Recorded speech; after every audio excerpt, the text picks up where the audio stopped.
Intellivision, the new Intellivision. Oh yeah. Go ahead, Brand. Look how much it is on the eBays. Oh Jesus. Yeah, somebody All right, somebody let me just go tell to me the- because I think I know that You it's hit to the expensive. shopping tab.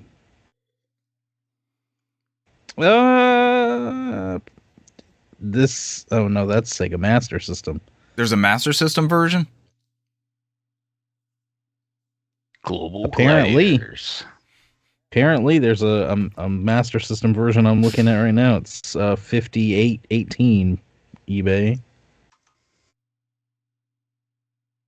This is not. There's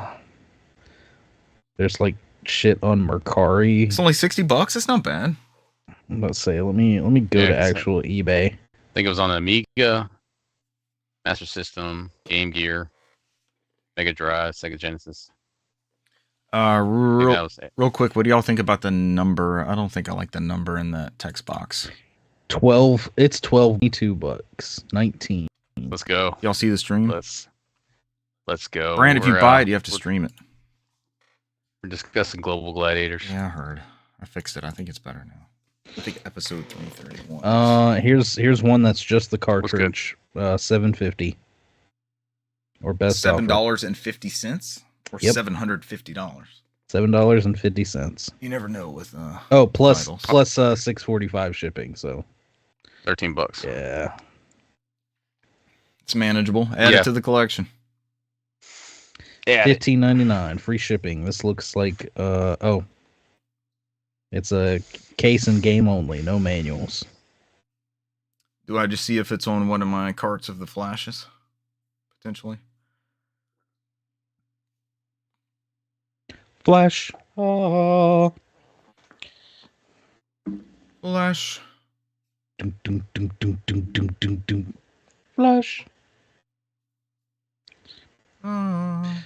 He'll save every one of us. Renee says, Happy New Year, gentlemen. Renee, Happy New Year to you. Happy New Year's. I think I got like a 1 o'clock text from friend of the show, Renee, stating the same messaging this morning.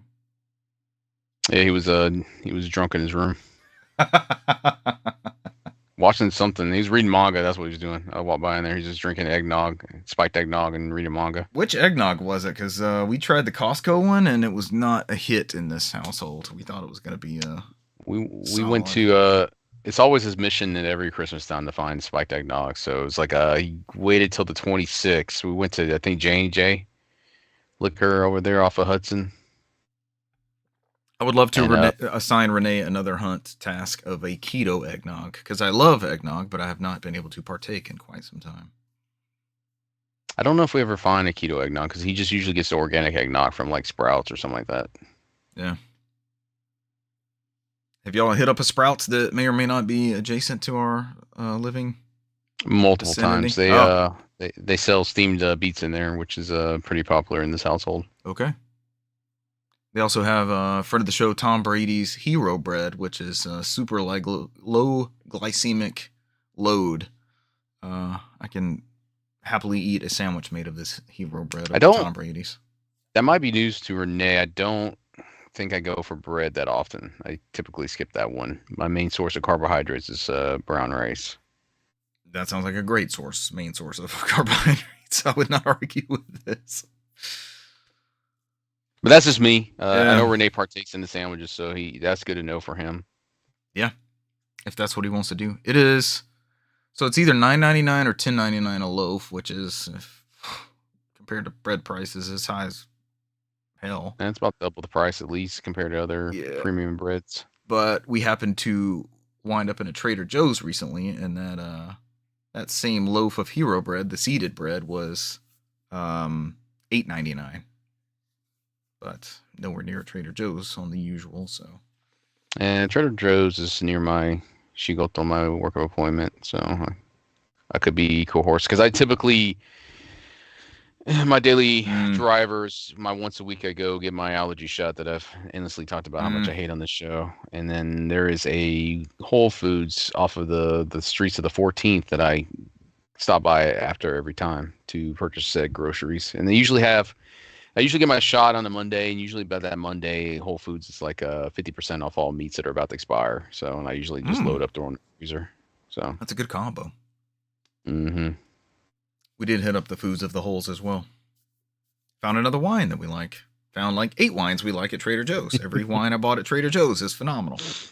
Yeah, Trader Joe's is a good place to get a wine at. It's amazing, and they have like I don't know if he's a sommelier, but he was like, "What's your flavor profile?" So I told him what we're into, and he's like, "May I recommend this and this and this, and grab this, and this is seasonal. It's $10 right now. You got to grab it, or you won't see it again." I was like, "I don't know when I'll be back in a Trader Joe's. This is my first trip."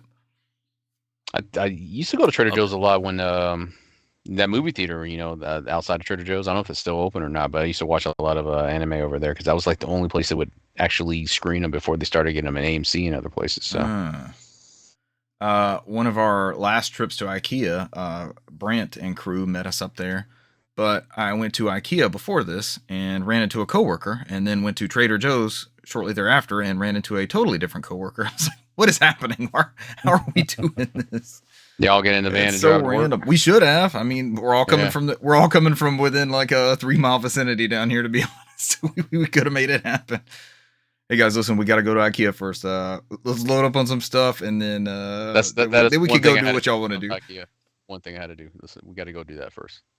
Yeah. Then they had. I'm free to whatever it wants to do. They had one of 2 items we had to have, so we had to pay to ship the second item, and it's $29 flat whether you get 8 items or 1. So. Oh, that's unfortunate. It's fine. It all comes out. And they had if you spend $300, you get $50 off that day. So somehow as we're going through the line, even though we had to pay for shipping, it's like, okay, that was unexpected. That works for me. I don't hate that. I mean, I'm totally off topic, but are we all entertaining the idea of streaming Freedom Wars together? Freedom Wars? Yeah. I'm down to purchase it. I just purchased my PS5 copy, so. Do we have to import the physical copy? There's no U.S. release for the physical copy. I knew there'd be some fucking bullshit stipulation. You have to buy the Asian version, which I think has English. You can get it from Play Asia, or you can get it from VGP. I got it from VGP because it'll probably get here quicker, and I think it was like $45 shipped for me. So VGP has a bunch of Evercade games on sale right now. Yeah, I saw that. It was like $14 or something like that. It was pretty cheap. It's starting at 14, I think is what it said. I did not partake. There was a couple I was looking at, but I was like, and I still have yet to open my Evercade EXP-R came in that I pre-ordered like 5 fucking months ago. But yeah, I've read about so much light bleed on the corners and stuff. I'm scared to open it and be like, what is that? What even is this? I'm sensitive to displays, so I'm kind of questioning. Maybe I should have got the. Cesar, when you got us in the Evercade ecosystem, it was just a handheld, right? And now they've got the thing you hook up to the TV that you can hook like 4 controllers up to, and it's the same price as the handheld. So, but I think couldn't the handheld go out the TV too? Not this one. That first EXP-R does this, or the first EXP did. Whatever one we have has HDMI out. Yeah, they separated. Then I guess you have to go one or the other. It's unfortunate. The next model after that, the improved model with like Tate controls and stuff like that, also had the HDMI out, but they stopped producing that one in preparation for this one. Didn't we talk about in the news like they had a crazy heist or something like the whole first round of them or something was stolen, and this one was super delayed. But I've read on Reddit like if you want any Evercade stuff, don't go through Amazon. But I pre-ordered this like August 20th, and it just showed up like 3 days ago. I mean, it's not super expensive, right? It's $100. It's still not cheap, but if that display, I mean, if I see defects in it, I know how I am. I won't play it. I'll just be like, fuck this thing. So maybe I just go ahead and check it out, and if I don't like it, send it back to Amazon and get that console one, the home console one. That would at least be a little bit different than what I'm. Because I have a portable Evercade technically.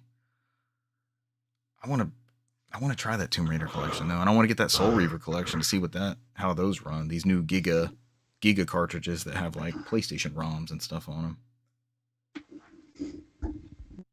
I know Tomb Raider ISO was not like super huge sized, like it's not a full CD-ROM, but I'm curious how they got 3 of those on one cartridge. Coming from like us back in the day, like we'll never get this game on N64 because it's not gonna fit, Brant, you lived that life.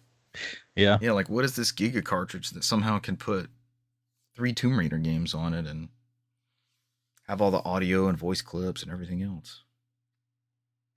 I don't know. You're talking about impossible ports. Have you seen all the developments with GTA? I'm this close. I'm this close to ripping that disc.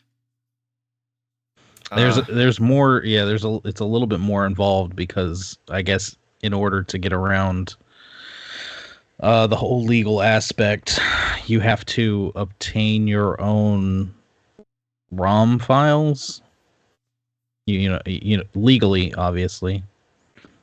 I have like 9 copies of GTA 3 across multiple platforms. Don't we all? Yeah. What are they going to come for me for? Exactly. Cesar, we're talking about GTA 3 for Dreamcast. On Dreamcast. It looks good too. It doesn't look compromised. It actually looks decent. Yeah. So that was the original hardware was developed for, right? At some point. Could have been an exclusive. Could have been an Xbox exclusive. They went to Xbox after that. I sent you guys a video of a VGA monitor that I've had for a long time. Many years. I just happened to... I've had it for like 2 weeks. I just happened to hook it up and play some stuff on it. Many decades you had it. Many decades. You guys have decades. helped me move it multiple abodes. I know. I was there. But I also went down this crazy wormhole of purchasing a VGA distribution amp, an Extron that'll take a VGA signal and spread it out amongst. They're very inexpensive, from 2 outputs to up to 8, and then somebody shot me an offer for a 6 output VGA distribution amp. And I was like, I probably will never need more than 6. I'm thinking on this. And this equipment, back in the day, these were like hundreds of dollars pieces of equipment. Yeah. And I got this for less than $10 shipped. And so then I'm like, well, how do I convert that signal? That way I can play the Dreamcast GTA and then like still pipe it into the Elgato and figure that out. Thinking Inside the Box is here. DC GTA 3 is all the rage right now. Yeah, we all want to check it out. We all want to see what that's like. Will we get a strike for the music? All the licensed music in there? Typically these games nowadays have a streamer mode, which they turn that stuff off. Oh, love me some Laszlo. Now more hits from the 60s. 1760s, that is.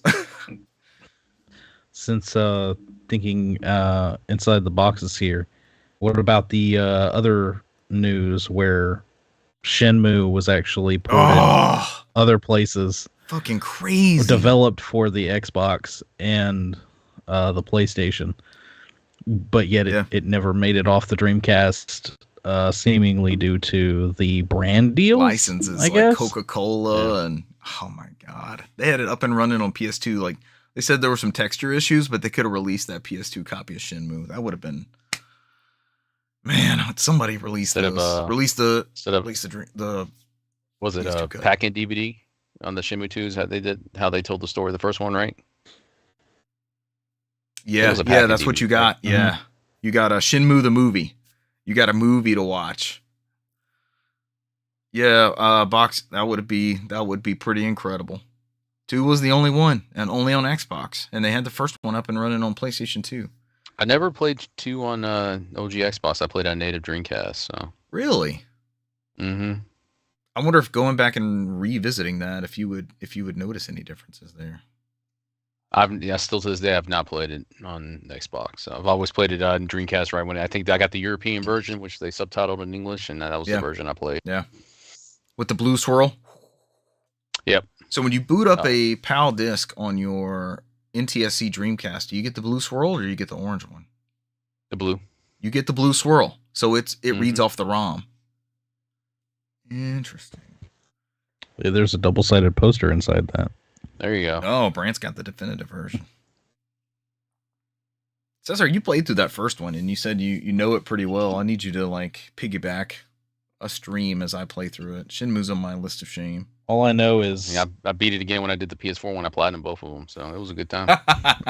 The only thing I know for sure is I'm looking for some sailors. Always sailors. I don't think I've recalled anything when I played that first game that I was like, oh, I overshot it or overthought everything was exactly what I thought it was still to this day. So how much time did you spend like looking at your watch?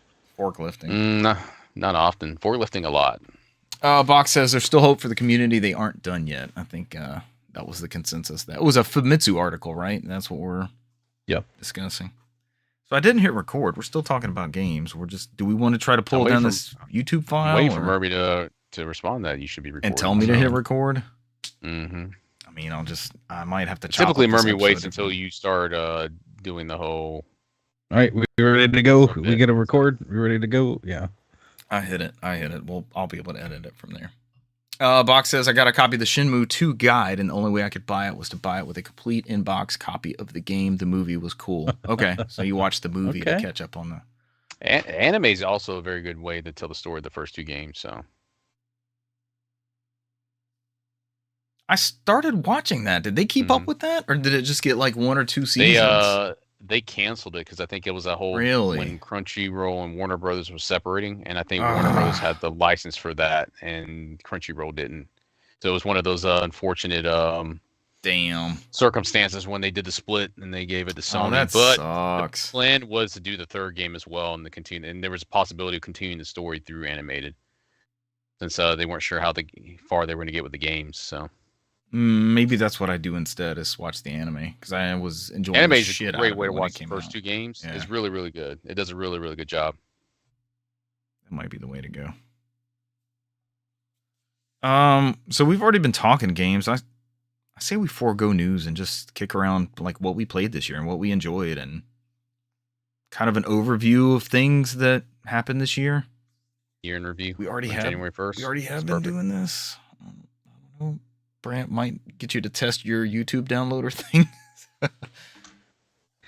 Seriously. And then we could chop it up from there, and I can figure something out. I'll maybe put in the intro from there. Crunchyroll Sadness says, thinking inside the box. Crunchyroll is... Gosh, it sucks now. It sucks now. I heard it's like the de facto still the way to go. Is it just because things lose licenses, or...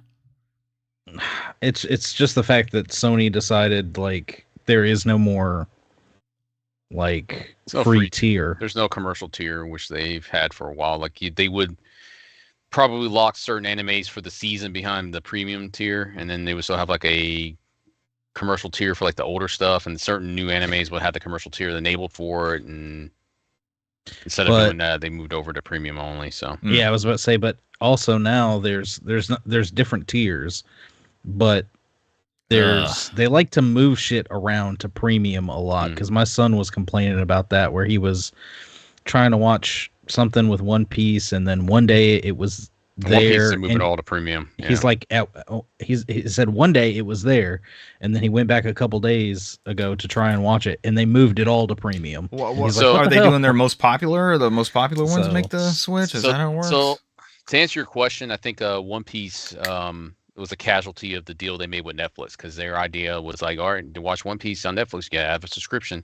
And before, Crunchyroll would have One Piece available all on there, no matter what the tier was. They're really bad about communicating, because Crunchyroll went on Twitter and they told everybody, all right, we're moving certain arcs over to paid. You have until this day to watch these arcs, until you have to have paid after that. They advertised it all last year about when these are cut off, or the cutoff dates for these. They were moving to premium. So there was a warning of sorts? Yeah, okay. They did it based off arcs. They said you have to watch, if you want to watch it for free, you have until this day. I think they did that because they lost their exclusive deal with Toei for One Piece, and now they simulcast One Piece on Netflix and on Crunchyroll. And Crunchyroll's like, well, we're not gonna do it for free if Netflix is not doing it for free. So I think that's secretly why they went that route. So,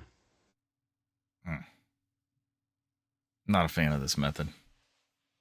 Yeah, I mean, it sucks that they don't have a commercial method for at least for the older stuff at the very minimum, but I'm sure that's something they'll figure out once they need more subscribers. So I was going to say, back in the day, I remember all you had to do was sign up, and I mean, you had that like you were talking about, the ad tier, where you had to watch a couple of ads every, I don't know, which few is minutes my or whatever it was. With Crunchyroll. Yeah, I didn't know it was different than that. And then also you didn't get newer episodes. You had to like get to the paid subscription part if you wanted the latest episodes. I think that Or you had to wait it was like a week or two. It was like 2 weeks. I think they put it behind like a time wall. Like you had to wait 2 weeks to watch the latest episode. And that was perfect. And then once Sony got it, they completely took out the just ad supported option, free tier. And they have how many tiers now? I haven't even looked. I mean, it's like most of the tiers I don't think really matters, right? At this point, most of it is like how many people can watch at once, right? It's like 1 or 2 people can watch at once. I think if you do in the same account like Netflix, the Mega Fan, you do up to like 5, but I think you give you a bigger discount. The Mega Fan is only good if you buy Blu-rays because they give you like a 20% discount on the physical Blu-rays. They also sell physical media on top of that. A Crunchyroll store, yeah, because this is all by Sony. It's all straight from Sony. So I do the highest one because they give me a bigger discount on the Blu-rays when I do buy them. But yeah, I don't think as Brant has alluded here, there's not if the free tier doesn't have much on there, but it's most of the tiers are paid now. But as a friend of the show, Andrew Bernard has let Richard know and everybody else, you should be paying $3 a month for your Crunchyroll subscription. Using the CD key, so it should only be like about $30 a year. So. Yeah, so they have 3 different tiers. Cause I just went ahead and looked it up since we were talking about it. Either $7.99 a month is the smallest tier. They also have a 7-day free trial, and you can stream on one device, and you get 5% off select products on their store. The next tier is Mega Fan, $11.99. 4 devices, offline viewing, access to the Crunchyroll Game Vault and catalog of free games. What's in plus that? 10% off. It's like their Netflix games. I never really look at it. They always advertise it on the front page. It's got some Apple Arcade-ish type games on there. Okay. And then last but not least, they have the Ultimate, which is $15.99, 6 devices, offline viewing. The Game Vault, 15% off, and then exclusive swag bag after 12 consecutive months of subscription. Oh, Cesar, do you have your swag bag yet? I don't think I've done 12 consecutive months. When I noticed I was buying Blu-rays more, I did go for the higher tier because I got the bigger discount. So, discounts do stack on sale items. So, is that included in that SKU from the CD keys? CD keys is the Mega Fan. Okay. It's the middle tier. So I think you only get 10% off, I believe, with that one. Still not bad either. Mm-hmm. Maybe I should go that route. 2025, the year you saw how many hours I put in mine. So yeah, I did. Mine, I stole from them. So did the Wrapped. You did the Crunchyroll Wrapped. Renee is in the chat talking about Silent Hill 2. He's done with the streaming talk. He wants to talk games. He's like, fuck this shit. Let's talk about Silent Hill 2. Hey, that man loves this Silent Hill 2. He's been talking about it all day. He must have recently completed, Completed, I think, almost a month ago, a while back. I know when you were giving us updates, you guys were like kind of neck and neck and trade in progress back and forth. He must have focused on it and knocked it out. Do we want to get into our games of the year? The games that we played this year that had the biggest impact on us, or we enjoyed the most, or played the most, or our criteria is kind of wide open. Like one year when my kids started playing games, Mario Brothers Duck Hunt was one of my games because that cartridge stayed in the NES and we played it 3 or 4 times a week and just balled out with it. So I actually think I behaved more traditionally this year. I think I have all but one of my games. Well, one's kind of a cheat game, but I think all but one of my titles actually came out this year. Did you guys kind of break down similarly, or all 2025 titles, or kind of similar? Yeah, there's some different things in there. Do we want to round table this? Like, how do we? I feel like we change the format every year, but we just go over. I think we did. We went down the list in no particular order, and then you took one, I took one, and we just kind of hot potatoed it around in a circle. So I'm thinking of however you want to do it. I've got some honorable mentions, but I have 5 solid. Like, I love these games this year, and I think at least 2 of them for sure are on you guys' list, and maybe a third. So maybe I'll go rogue with the ones that I know are not on y'all's list, and then we can round robin it from there. I mean, it don't matter to me because I think I got more than 5. So I mean, oh, you got some. I did put some honorable mentions in there. I'm trying to look here. I think I ended up with 7. Oh yeah, that works. I mean, we don't really limit those anyways. I'll start off. This was one of the first games that I played this year. It did not come out this year. This is one of my titles that was not a new game, but this was a new to me game. And I played this on PS5 through, I guess I had the premium service or extra. I had whatever gave me this, because it wasn't I don't think it was a giveaway title for everybody. Y'all probably remember me talking about it, but this was The Artful Escape. I played this in January, and it's short. It's like 3 to 4 hours. Have you guys played this either before or since I was talking about it? This was my second platinum trophy. It's not a difficult platinum trophy, but I was invested enough in the story to want to dive into it, and it makes it easy to like go back if you miss something. It makes it easy to go back to a chapter. But your main character is he's like either the son or the grandson of this folk singer. It's basically like a Bob Dylan type character. And everybody's coming to his town to celebrate this great folk singer, and it's all he hears about. And like he's modeled his music career after it, but he actually wants to be like shredding the guitar, like this like jam band style guitarist. And the story just takes off, and you end up on this like inner galaxy, just hopping between planets, and the people that you meet are all memorable, and there's different scenes, and it's 2D. So as you're moving along, you're playing the guitar the whole time, and it's just like this jam thing that's happening, and it was such a great experience, and the story was really resonated with me about like who you're expected to be, or the mold that you're supposed to be, and sort of that, not a gray area, but you know, there's like a true artistry with all of it. This sounds like soapboxy for games of the year, but it really spoke to me when I played it.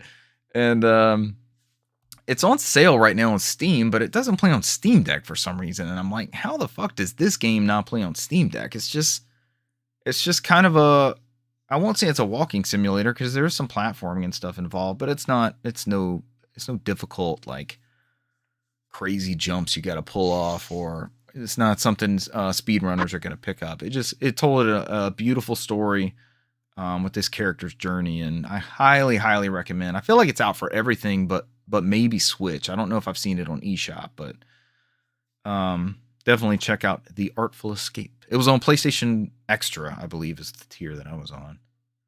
Did I ever have premium? We've discussed all these different tiers all year. You did that first year, I think, and then Brand was the first to let it go. Mine converted, like, yeah, and Brand went to extra. And then you followed the Brand method, yeah. And then now you're just like, do I just stick with the 3 given games a month and be done with it, so I can get the multiplayer? And yeah, and I went to Essential, and I haven't really. There's not really been anything where I'm like, man, I really have time to jump into this thing. I wish I had the extra tier, but every time those retro titles come out, honestly, the saving grace with that tier is that I can purchase those on the side, or at least drop back to the PS3 and buy them and get the free upgrade after that sort of thing. But that's my first game, The Artful Escape. Highly recommend. This game was incredible, and it is an easy platinum. You can there's certain things you have to do, like jump on this or play the instrument in this one vicinity. Just uses that game engine to deliver the story, right? That's what it was. Right, the story. Yep, and it told a hell of a story. So it's similar to, those type of games get you, right? Because that's the same one that got you with like Edith Finch. It's right, the same thing. It just says the game that used to deliver the story. The story is what kind of the selling point of that game. Yeah, and Edith Finch made my list that year I played it. I'm pretty sure if I were to go back, I need to go back and compile those our old Game of the Year episodes, because this is our 6th year of doing Game of the Year. It'd be fun to build a list of those. Firewatch is on my list of a similar vein, and friend of the show, Russell, and friend of the show, Buish, I know are both big fans of Firewatch. They both enjoyed it. So Firewatch is pretty good. Yeah. Those are on my list, and it's like I know that's $1.99 on Steam right now because I keep seeing deals for it. But I've had it on Steam for a long time. I believe I actually have it downloaded on my Steam Deck. I think I sat there on a Sunday afternoon when it came out and Yep. beat it all. It was not a very long game. So same thing with What Remains of Edith Finch. You can knock that one out super fast. But it's that engine telling the story. You're right. You define that perfectly. That's the avenue for you taking in that story. I'll go to we'll go to the next person. So, I mean, I know I kind of got 7. I know we typically do 5. I'm in no particular order. I think I got my game of the year at the very end, and I think I'll stick to that. But in no way is this any indicator of 2 through 7 or whatever. So I think the one that I started out early this year was probably the Prince of Persia: The Lost Crown. Yeah. Everything on my list this year, I think I chose stuff that typically robbed me of time. That I always sat there and I was like, I ended up playing way more than I did often. Yeah. I've noticed as I've gotten older, if something doesn't interest me immediately, man, I'll jump off quick. I know that's something we all kind of struggle with. Yeah. But I think everything on my list is stuff that I sat there and it pulled me through, and I stayed up late, and it's like, damn, I gotta stop playing this fucking game. But Prince of Persia: Lost Crown was probably came out exactly almost a year ago in a couple weeks. Yeah, it was January. It was early January. It came out of nowhere too. It was a perfect mix of that old school-ish Prince of Persia mixed with the Metroidvania, and it had a great story to tell, especially on the time-based stuff where it is, which I've always enjoyed. I particularly enjoy storylines with anything involving time, anything with bending with time, and I don't want to go into details of spoilers. We know your niche. Yeah. I don't go into anything details with spoilers, but there is a good twist in there as you go through and you figure out, like, oh, it's not as simple as it was at the beginning. It goes a little bit deeper in who you meet in there and who you interact with. But the longevity in that game is pretty crazy. I do need to go back and play the DLC, so I can't speak to that. I know they've constantly updated throughout the year, and I think I've had that season pass, and I kind of need to go back in there. But there's a ton of stuff on there that is different ways and puzzles and platforming techniques and troubleshooting you can do on there, and that it's scattered throughout that game. And there's like areas on there where, like, all right, they just kind of just throw you through trials and challenges at certain areas, and like you can continue to play the game even after the story's told, so that you try to just get into that mechanic where you're always quick enough, like those old school Battletoad ways where you have to move fast, move quick, or you'll pay the consequences. So because some of those areas are like, I always like, damn, how the hell you beat this? You're sitting there and it makes you think. You have to look at, all right, if I cut here, cut there, I can cut off a couple seconds. So it's like and that's stuff they kind of integrated with the new Prince of Persia with the time-based stuff versus the old stuff where it was just you hopping over traps and enemies. So, but I mean, if you're a fan of Metroidvania games and, like I said, time-based storylines, this is a good one on there, and I enjoyed it myself. So, it's a little somber that we're not going to have like a direct sequel to this since that team has expanded. Yeah. And they did release another Prince of Persia game this past year, like totally unrelated, totally different. But they did that as like a licensed IP, right? They went to another studio and said, hey, you can use this IP on there. And that seems to be the future, because I think, and I don't want to derail it, but I think me and Richard talked about this on the side, where I sent him an article from somebody who listed that Sony was doing that, where they're taking these dormant IPs and giving them to third parties. And it came back up because Freedom Wars was just so happened to be one of those things that people threw this rumor under the rug, but Freedom Wars is coming out. It's a Sony-owned IP that they gave to Namco. And so I think the rumor on there was that Sega was supposed to be developing a new Wipeout. So that was like November of 2023 when they made that noise, because they said they're giving out IPs to Sega and Bandai Namco, and this is the first one coming out this month. Is Freedom Wars in the next 4 days.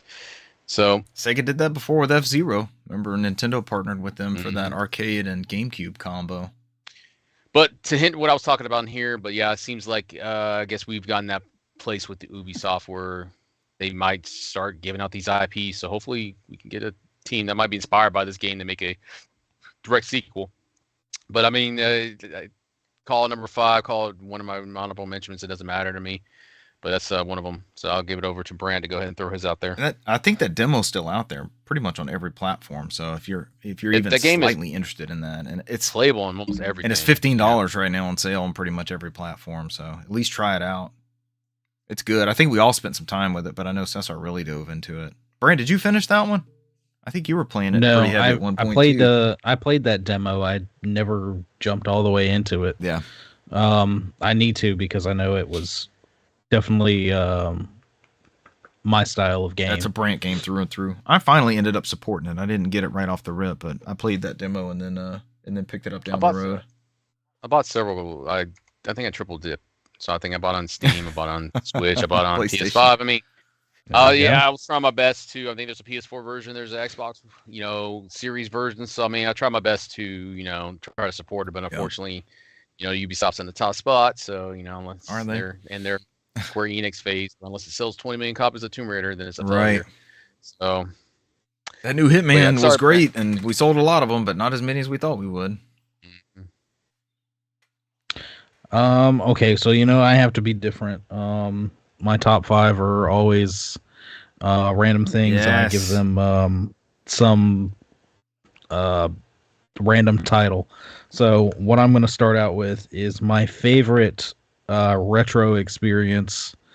And believe it or not, whether you want to believe it or not, yes, at this point it is technically retro. But I did rebuy this year the Xbox 360. And I don't remember what this could be, because you did purchase one and play a bunch of games. No, I'm just saying my 360 the 360 was the basically 360 is one of your experiences of the year. Revisiting the 360 ecosystem is technically my retro experience of the year. I know just getting back on it, and it just brought this wave of nostalgia back over me.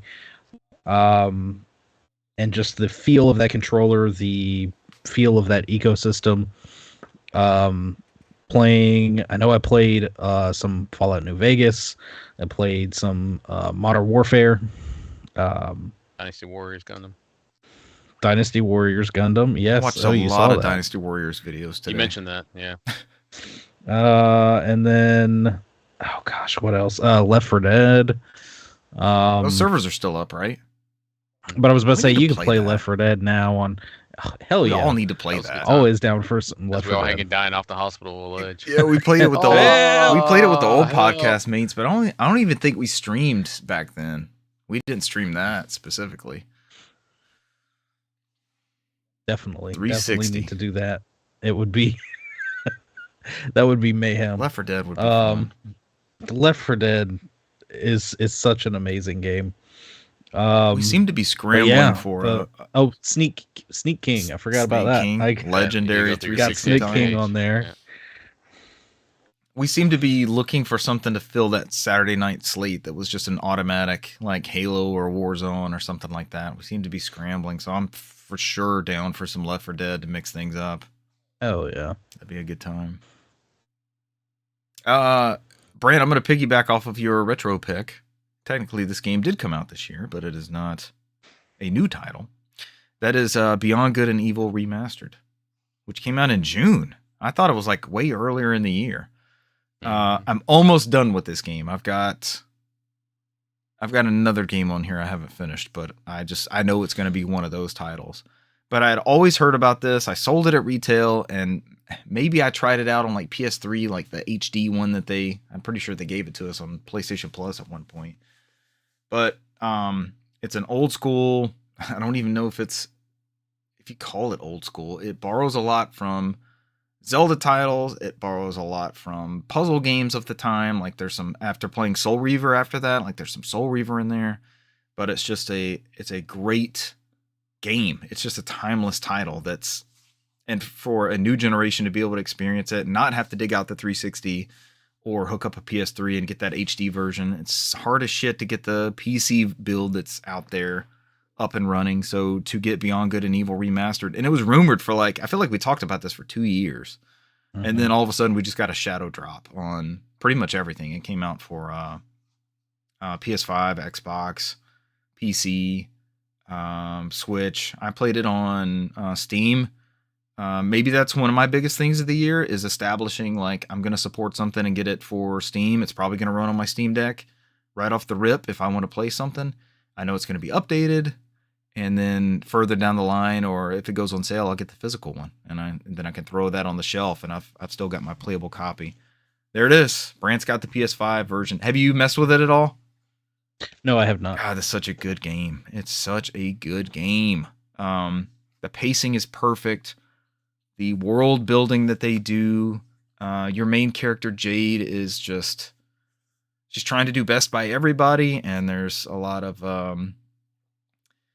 like there's issues with the news and news coverage, and the government's covering up stuff, and that's a phenomenal title. It's very, very good, and I believe it's been on sale recently too. But definitely go out and pick this up. It's one of those. I have a couple games that I have on PS2, GameCube, and Xbox that came out that generation. Cesar brought up the old Prince of Persia. Prince of Persia: Sands of Time is one of those, and I still want to play through that one again. But Beyond Good and Evil Remastered, highly recommend. If you guys don't have a copy, definitely get one. And it plays like a dream on Steam Deck. No issues. Tons of battery life. It's awesome.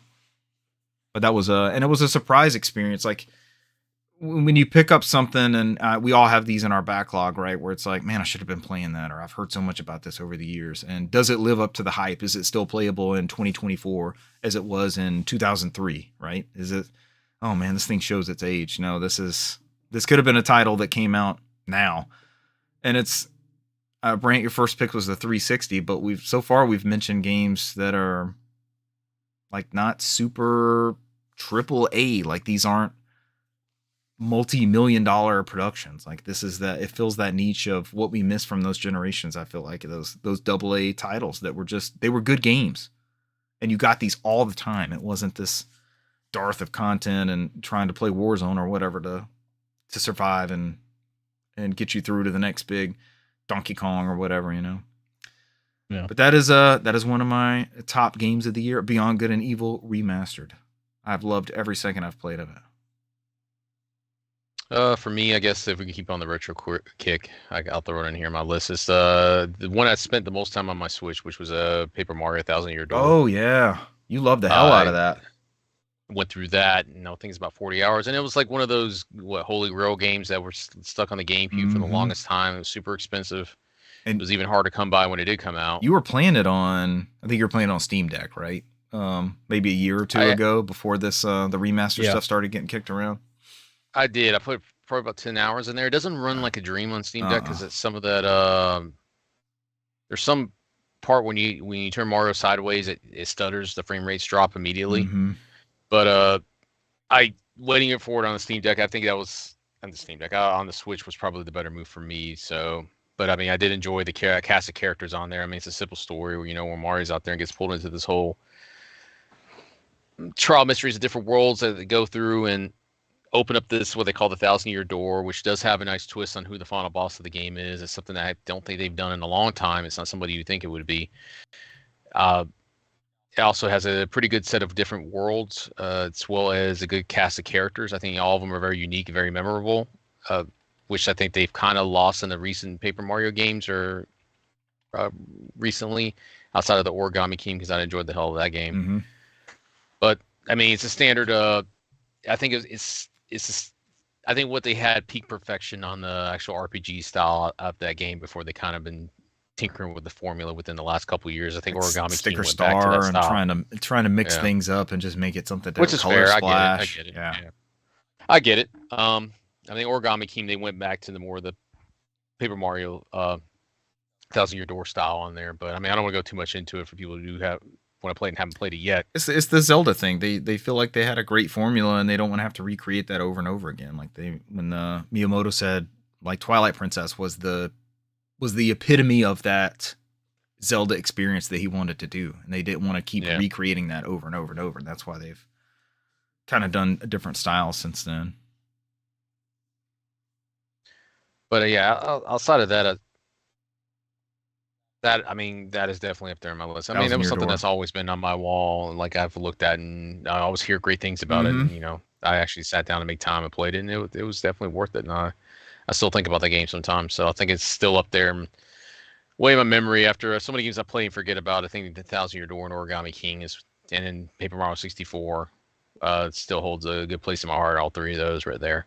And you can play all any those other on ones. Switch. That's Nintendo's done a fairly good job of bringing that stuff to that back catalog. We kind of bitched about the Nintendo Switch Online stuff for a while. And you talking about Thousand Year Door this year? I think didn't we get Paper Mario or Super Mario RPG, that new or Thousand Year Door? We got 2 ports, or like a remake basically, a port, and we got the new Mario and Luigi game, which I haven't even touched. Mm-hmm. So we got all 3 of the arms of the Mario RPG legacy. We got all those in the past year. Was Mario RPG this year?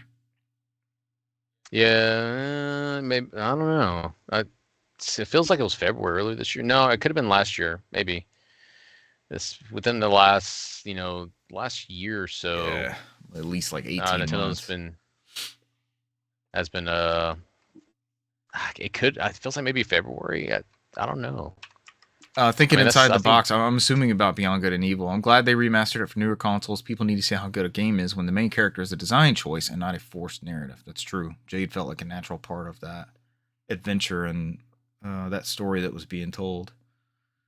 You're looking up I keep wanting to call it Paper Mario RPG. Why? That's said it came out. It came out in 2023. Okay, so it was probably the end of the year. It was last year. I know, it was all kind of blurring together because, I mean, the Switch has had a shit ton of RPGs within the last, It has. You said 18 months. It has. So, it's going out with a bang for RPGs. We still got Xenoblade Chronicles X coming out and some other handful of stuff. So, I mean, where they sprinkle that in with the new console, who knows? So, or how that's going to work with it. Donkey Kong is January, right? And I think Ease 9. Or Ease is in Ease 10? 5 days. Yeah, it's very soon. 5, I think. No, not 5 is the one they have not remade. It's 6, I think. Yeah, 5 is the only one that still has escaped everything. It's still stuck on the Super Nintendo, I think. Ease 5. What was that subtitle? The Sands of something. Oh, and it's only on Super Famicom. I think so. It's like, I think the guy who Nihon Falcom always goes out there and talks about like how they have remade all these games with 5, and then like ever since it came out, 5 is not. I don't think it's been re-released on everything. I could be wrong. People are just clamoring for that one. I take that back. 5 was re-released on PS2 in Japan only. We didn't get that one. Yeah, it's called The Kingdom of Sand. Yeah, Ease 5 lost Keflin. I think they have been arguing about whether they just port the PS2 version over, or it's been so long and it's never been remade. They're talking about doing a fresh remake on it. It'll probably be fine for release the PS2 ISO. But yeah, I think E6 is the one you're talking about, because East of Zelda is the one that is the secret game that's supposed to be ported over to Switch this year. That they keep saying like there's an East game for Switch, but we won't name this coming out this year. And I think the Zelda has been skipped to Switch because I think it came out on PS4 and PC. Does Falcom have a division? We talked last week about the Tales studio kind of having like a port forward specialist group or whatever you want to call it. Does Falcom have a similar? Nihon Falcom they still are all over the place, because I think you saw that the Trails of the Sky is being done by Gung Ho. And the original Trails of the Sky was done by Exceed. Yeah. So and then they didn't go with Nipponichi Software, because I think they made that deal with Nipponichi Software in America to do all the new ones. And I think they're kind of being stretched thin because they have the Trails of Daybreak 2 comes out this year, and then they have the final game in that series, the Goodbye game that comes out, and that came out in Japan last year, and it's supposed to come out sometime this year. I think they're busy with doing the new stuff, so I guess whatever deal they have with Exceeds for the Trails in the Sky, as Brant affectionately calls tits. I hear him say it all the time. Yeah, Trails in the Sky, tits. But I think they've only said that first chapter is the only one they plan to remake now. Depending on how well the game does, they'll remake the other 2. So I saw it on sale on Steam. I can't remember if that one played on Steam Deck or not. But I recently looked at Ys Origin, which does not play on Steam Deck, and I'm like, what the fuck? How is this not Steam Deck compatible? It's so random how that shit works. It does if you play with it and go in there and change the settings. Okay, I think I played it on there. Okay. Yeah, it said unsupported, so I'm assuming it's one of those you can tinker with. Yeah, I think it's the problem is they use a weird FM. I don't want to derail it, but they use a weird FMV where they play like the loading single from Nihon Falcom. That loading video is not compatible for whatever reason on the Linux operating system. So you typically go in there and put Proton on there, to make it play because that's Windows based. And then Or it in goes. some of these games, if you go to the configuration and tell to disable the opening video, and then you'll just miss that little opening video in the part, which is just usually just a cutscene with music, and then just go straight into the game. So I think that's how you got around with Tales in the Sky. You had to disable that load-in video to play the game. It works after that. So It's like Resident Evil HD. That is, it's either unsupported or playable, because if you do max graphic settings, it won't play the opening video. You get like the old broadcast like color bars as the opening video where they run into the mansion, and then the game loads after that. But if you, maybe it's like full high definition, but if you do like the 720p version or the 800, like whatever the native Steam Deck one is, you just let it load by default. It seems to do fine. yeah. So stuff like that is weird. That's it for me. We derailed a little bit, but yeah, that's Paper Mario Thousand Year Door. That was Paper Mario Thousand Year Door with a side of Falcom and Steam Deck talk. Somehow we got to Brant's Trails in the Sky discussion here. So he loves him some tits. What's your next? I was about to say, who doesn't? Yeah. We'll go. Let's see. We'll go with the Ocarina of Time. The Ocarina of Tits Time. to toots. We'll go with. Let's see. I'll go with something that I know is not going to be on everybody's list here. My favorite co-op game of this year. What's your favorite co-op experience, Rant McKee? My favorite co-op experience is actually Fable 3. Oh, God, no. And you can blame friend of the show. I know whose fault this is. Murray, for getting me on this. And you we fell off. This? We need to. There's not a gun to your head saying you love Fable 3? No, I genuinely like this game. I really, really do. Awesome. I like fucking around in this game, just doing random stuff. Especially the co-op is pretty funny because like just random dumb glitches can happen, and like I think I was talking about how the pie mini game where how you're supposed to be making pies and you like slap the dough on the table and you're supposed to roll it out, and like halfway through my character was like in the table and like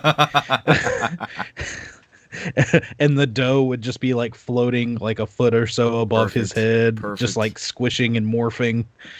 So it was. I gotta stream some of this hijinks next time. Yeah, just sign in on your Xbox or something and stream that madness. It is really good, and I know you have aversions to some of the Fable games. God, I looked at it on this. It's on the Steam Winter Sale today. It's like $8 for that Fable Anniversary.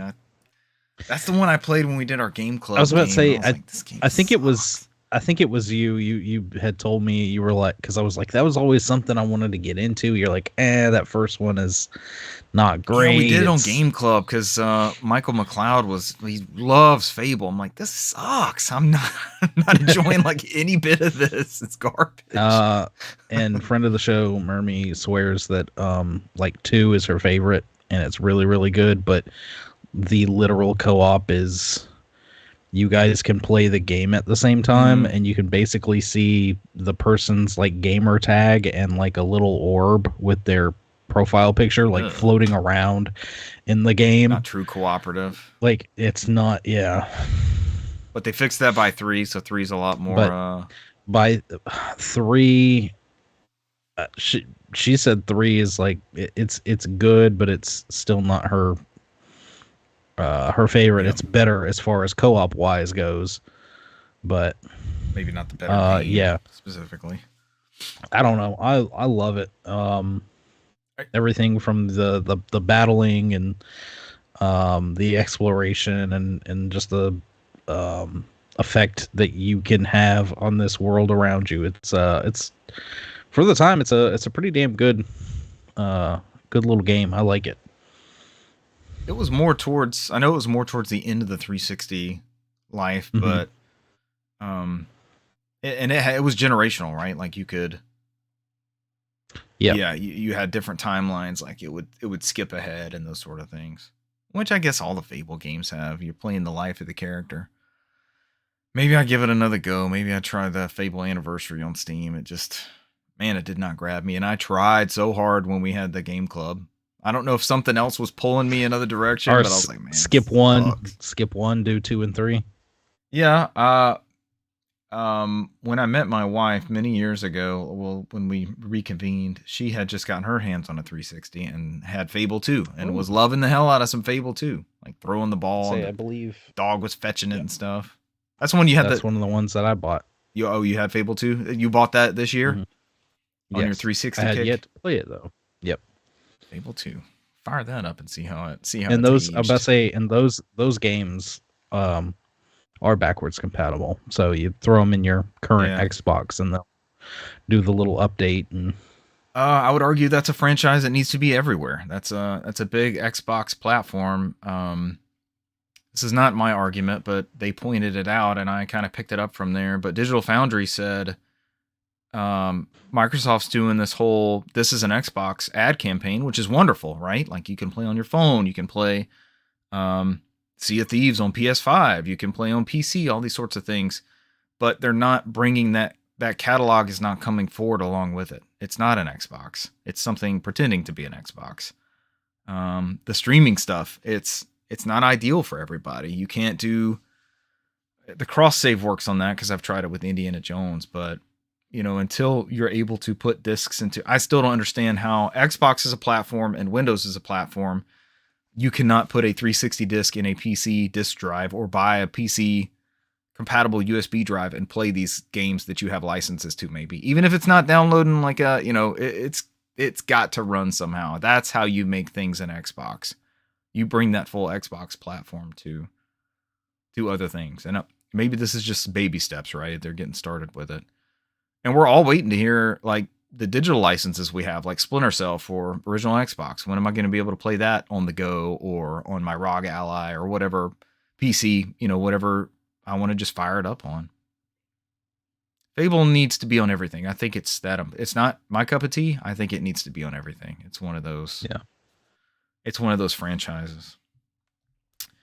Do you think we'll see the new Fable this year? While we're on that topic, let's hope so. The rumor was that one of those big franchises was super delayed, and I think it was between Fable and Perfect Dark is what they were kicking around. But I don't know if there was much follow up behind that chatter. Wasn't a Halo veteran that went over? No, it was somebody from Sony, right? That went to the Fable team or Perfect Dark? Went to Perfect Dark team. It's probably back there in the news from this past year.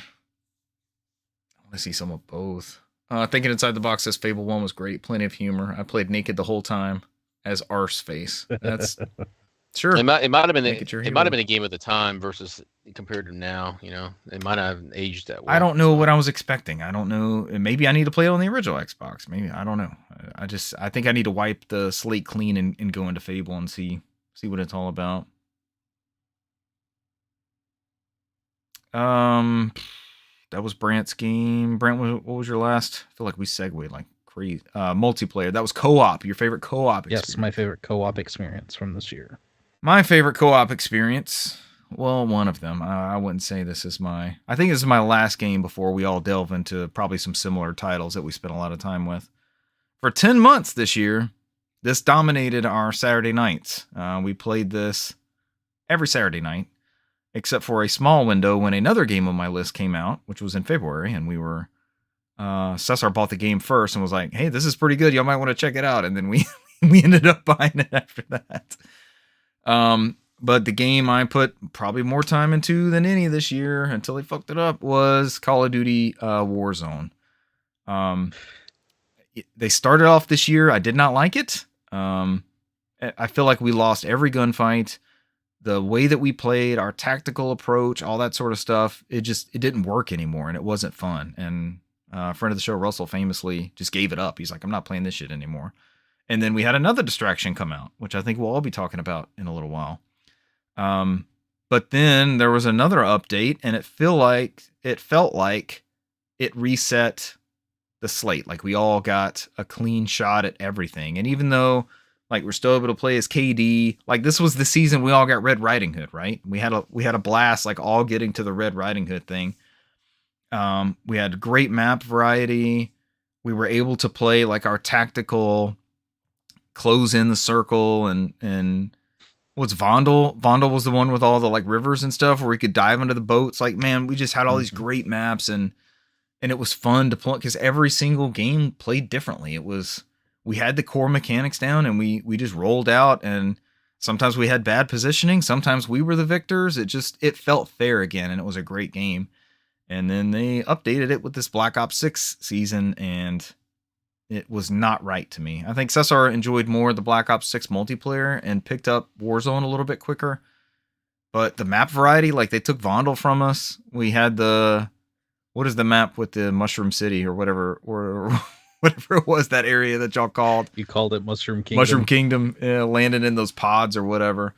If you could land, but it just got too sweaty or too fast, or basically it turned into every reason I have avoided a Call of Duty game until we all picked up Warzone and started loving it. It did not play the way that we had turned that game into and developed a skill set over the past couple of years and coordinated with each other and everything. It was just a bunch of running and jumping and diving and shooting off the hip, and just it sucked. I didn't like it, but I can't rule out those, like, 9.5, 10 months that it just dominated our Saturday nights, like staying up till 2 a.m. I can't discredit all the time that we put in there having a good time with it, but yeah, it might not be on next year's list. Just like Halo Master Chief Collection and Halo Infinite kind of fell off from the past couple years. Maybe we check those out again, but that was Call of Duty Warzone season whatever was before this one. Do I have to specify seasons? Is that we do live service games? Maybe. Honorable mention goes to Concord. The beta was a lot of fun. It was. Brant.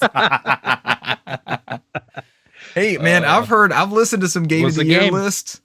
It was a game. It was a good game. I've listened to some Game of the Year lists across different outlets, and there's some Concord love in there. Yeah, Concord's good. It was a solid experience, and they lost hundreds of millions of dollars off of it. Brandon, are you still playing Marvel Rivals? We all talked about it, but I haven't played any of it. I booted it up and I did a bunch of practice and kind of got a feel for how some of the characters work. The tutorial type stuff. It says I've played 2 hours of it. I'm like, how? I literally just sat there and played around with different characters and got and literally compared them to what I know from Overwatch. I'm like, oh, this character is literally this person from Overwatch. Similar move this person is literally this person from Overwatch. Right. So, but I have yet to play an actual game. I know somebody else who has dabbled a little bit, played a couple games, and they said it's actually pretty fun. Okay. So it's all the rage right now. I've enjoyed my time with it. It's pretty good. Okay, I think Star-Lord is my favorite character. So we need to check that one out. We're still trying to figure out what that Saturday night looks like. I haven't been drawn to. That was like our social, I want to say social hour, because we played for like 5 or 6 hours, but I miss jamming on Saturday nights. I just don't have that drive to, like, Warzone was it, right? Let's round up 4 people and see if we can come out on top a couple times. I think we did the MJ. We got 3 in a row, right? This past summer on Warzone. Yep. Box says, but do we really need more hero shooters or arena shooters, etc.? I think the industry's figuring out that question, right? And I thought about this with when Cesar was talking about Prince of Persia. Everybody has their shooter, right? And PlayStation seems to have found that with Helldivers. I think they can keep up with Helldivers content because we just got a huge expansion with Helldivers that is like a whole new game, like it's a whole new race and planets, and we're gonna get there at some point, but it almost seems like these corporations are looking for that whale that they can have to then fund the other type projects. But we're getting all these swings and misses on stuff. And thinking inside the box says market saturation is showing us through these flops. It is, because everybody's only playing like 2 or 3 of these things. Like Overwatch has crazy ebbs and flows, doesn't it? Yeah. Yeah. But everybody's playing Fortnite And- all that. Well, Fortnite took some hits. Fortnite takes some dibs too. Yeah. They're not To immune add to to what it. thinking inside the box, I said I've watched a lot of good conversation about the AAA gaming bust that's going to happen soon. There's just not too many of these games come out. They expect a lot of money. They don't sell well, and they put too much money in there. So like at this point, I think we're going to have a natural progression to go back to AA games at this point. I mean, I'm looking at my list outside of Warzone. It's like these are like PS2, PS3 games that I'm playing. This is very of an era. One of Brant's best experiences, 2 of his best experiences are 360 related. I was about to say the majority. There's like one game that I guess could technically be considered a AAA experience, but we've gotten to the point where the 360 and the PS3 were that last era where we would consistently have these AAA experiences come out like almost back to back, and everyone unless it's called Dishonored, and then it was not really a AAA experience. So, and then you had everybody. It was on the console. It belonged to PS4 and Xbox One. So after that, it played perfectly. Back in those days, you had like everybody firing on all cylinders. Yeah. I mean, you had Activision busting out great Call of Duties every year. You had Ubisoft coming around with Assassin's Creed, and that Ghost they Recon were still doing PS3 360. Ghost Future Soldier. and, that game is so fucking good. Rain Man. They were throwing Rain Man around. Rain Man. Naughty Dog was at the top of their game. Rabbits. Naughty Dog was throwing out Uncharted's and Last of Us, and Bungie didn't suck. And now you have all of these companies that, for some reason, to produce these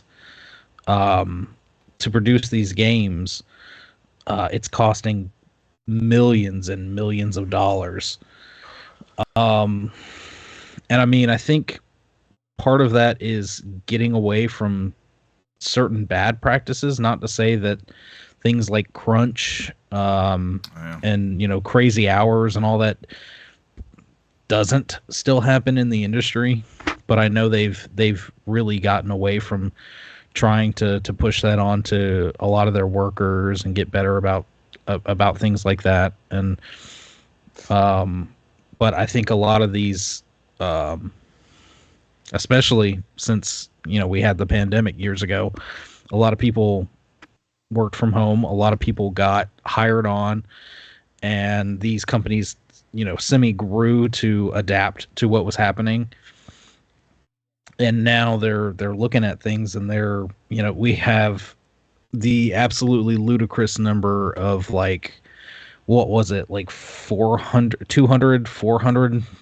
million dollars or something supposedly that was spent on Concord. Yeah, I don't think that official number is out there. I was about to say I would be very surprised if that was the actual number. It's up there. It's up there. I agree with Brand. It would be more chaotic, right? You would see more chaos, not just entailed to that one studio. Yeah. Or that one game if it was that expensive, because I've mentioned many times on this podcast before that Sony's number one moneymaker is PlayStation at this point, right? They're outside of Sony movies, and movies haven't been doing that well either. But that's it. You would see more drastic. Morbius, that's why Craven just ain't selling that well. Yeah. So I have unpaid access to it. And to kind of like what I think Inside the Box have said on here, it's like I think Sony doesn't have that creativity now that freedom of creativity, because that's their main moneymaker. Sony doesn't make money off computers or MP3 players or digital camera devices like they did in the past. I mean, some of that stuff they still make, Ericsson phones, they still make, but they don't bring in the dollars. So they rely on, there's a lot more pressure on PlayStation, whereas Microsoft's kind of moving away from that, because at this point they kind of just pulled Xbox out of its own sphere and say, all right, you're just part of the Microsoft ecosystem now. So like we're just gonna put these games everywhere. But my Gears of War disc won't play on my Windows PC. Yeah. I think that when they made that announcement, and I've always said that, when Sarah Bond made that announcement about backwards compatibility, it was never about putting more of these 360 games on playable devices. It was always about, when we come out with these new devices, you're going to be able to play your copy of Lost Odyssey on this new device, which is going to be Windows based. So I think you're going to see more of that coming Lost forward Odyssey. as they work out that stuff. Yeah. Box was just Or playing Blue Lost Dragon. Odyssey. So I think, we're going to probably see more. I mean, we've reported on this podcast before where would Microsoft build a new studio within Activision where they primarily make AA games, right? It's more creative stuff that they're coming out there. That they're given that relative freedom on there because they don't have to sit there and worry about Xbox selling 150 million consoles to justify its costs. Even though we keep seeing some of our favorite experiences on the show, they get shut down, like Prince of Persia that you just mentioned, or Hi-Fi Rush from 2 years ago. I was like that whole. about to say but this. Ubisoft isn't. They're hurting for cash, right? That's what it is. They put a lot of pressure on these pillars that are probably shouldn't be pillars to begin with. And then don't market it and don't put it on Steam. It's on Steam now, but you missed your window. Oh yeah. But all their games you saw now that they're going back and removing the Uplay from all their games and putting Steam achievements in all those games. I mean, that Uplay is going to go away. Yeah. It's like you saw Red Dead went through and removed all their Rockstar launchers from all their stuff, from GTA and all that stuff recently. Yeah. It's like they're like, we lose way too much money to put this stuff on an exclusive launcher that turns away customers, right? So like that stuff is already kind of fixing itself at this point. Box says in the chat, backwards compatibility is feeling more like a ploy to sell consoles than an attempt to preserve the future the further we get into the future. Was it ever not? Did they really care that they've sold me a copy of Fable Anniversary 20 years ago and now I can play it again? Or Panzer Dragoon Orta? Like, that's just a goodwill gesture because they were getting their shit kicked in that generation, right? Yeah. I want to believe in the backwards compatibility thing too, but there's been nothing for years now. I'm telling you, it's all about the new consoles. I don't think it has anything to do with the previous backwards compatibility one. And I think they're going to have a way to run those Xbox games on there. I keep holding on to my old shit then. It's the age old. Don't get rid of your record player. Keep your CD player. I mean, there's in this age, nothing's guaranteed, right? I mean, at this point, we're good on the PlayStation 6 because it's moving to AMD. That should make it easier to play your PS4, PS5 games. But then you take a risk at this might be the last generation. There's a disc-based stuff on there. So I mean, think that's what do you do after that? I think that's a given. Now that Sony's established selling the disc drive separately, I think that's a given. Mm-hmm. And who knows? I mean, you saw Xbox is kind of flirting with the idea of like, maybe in the next console you can plug in an LG Blu-ray player in there. You know what I mean? But we just saw an article. This is an Xbox. 2 weeks.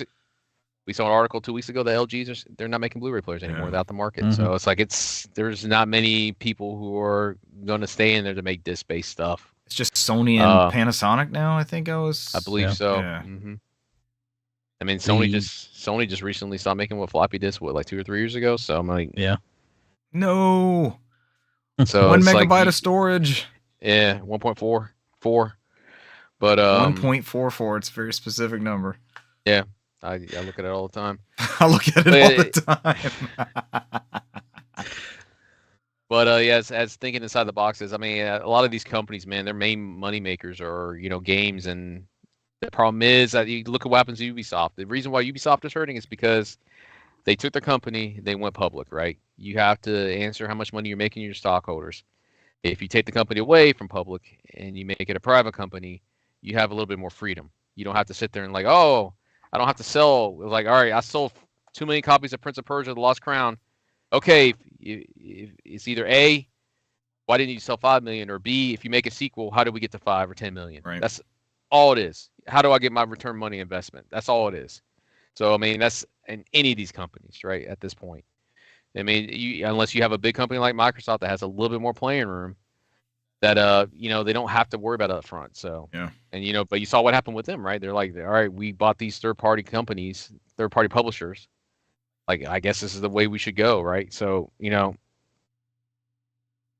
mean, I've said it before in this podcast that like Sony wants to do that too, but they can't because they rely on that money on PlayStation. They can't fuck that up. But at some point, if they put up another pillar, like anime is their pillar, they want to try to build up right now. If they could put up another pillar, you're going to start seeing more PlayStation stuff going out. Or if they have a white whale, sit there. If they stumble upon a Fortnite type thing. So it's like, you'll start seeing that stuff because they don't have to sit there and rely on the console. Like, all right, we can't answer to our shareholders if we don't sell 150 million PS5s.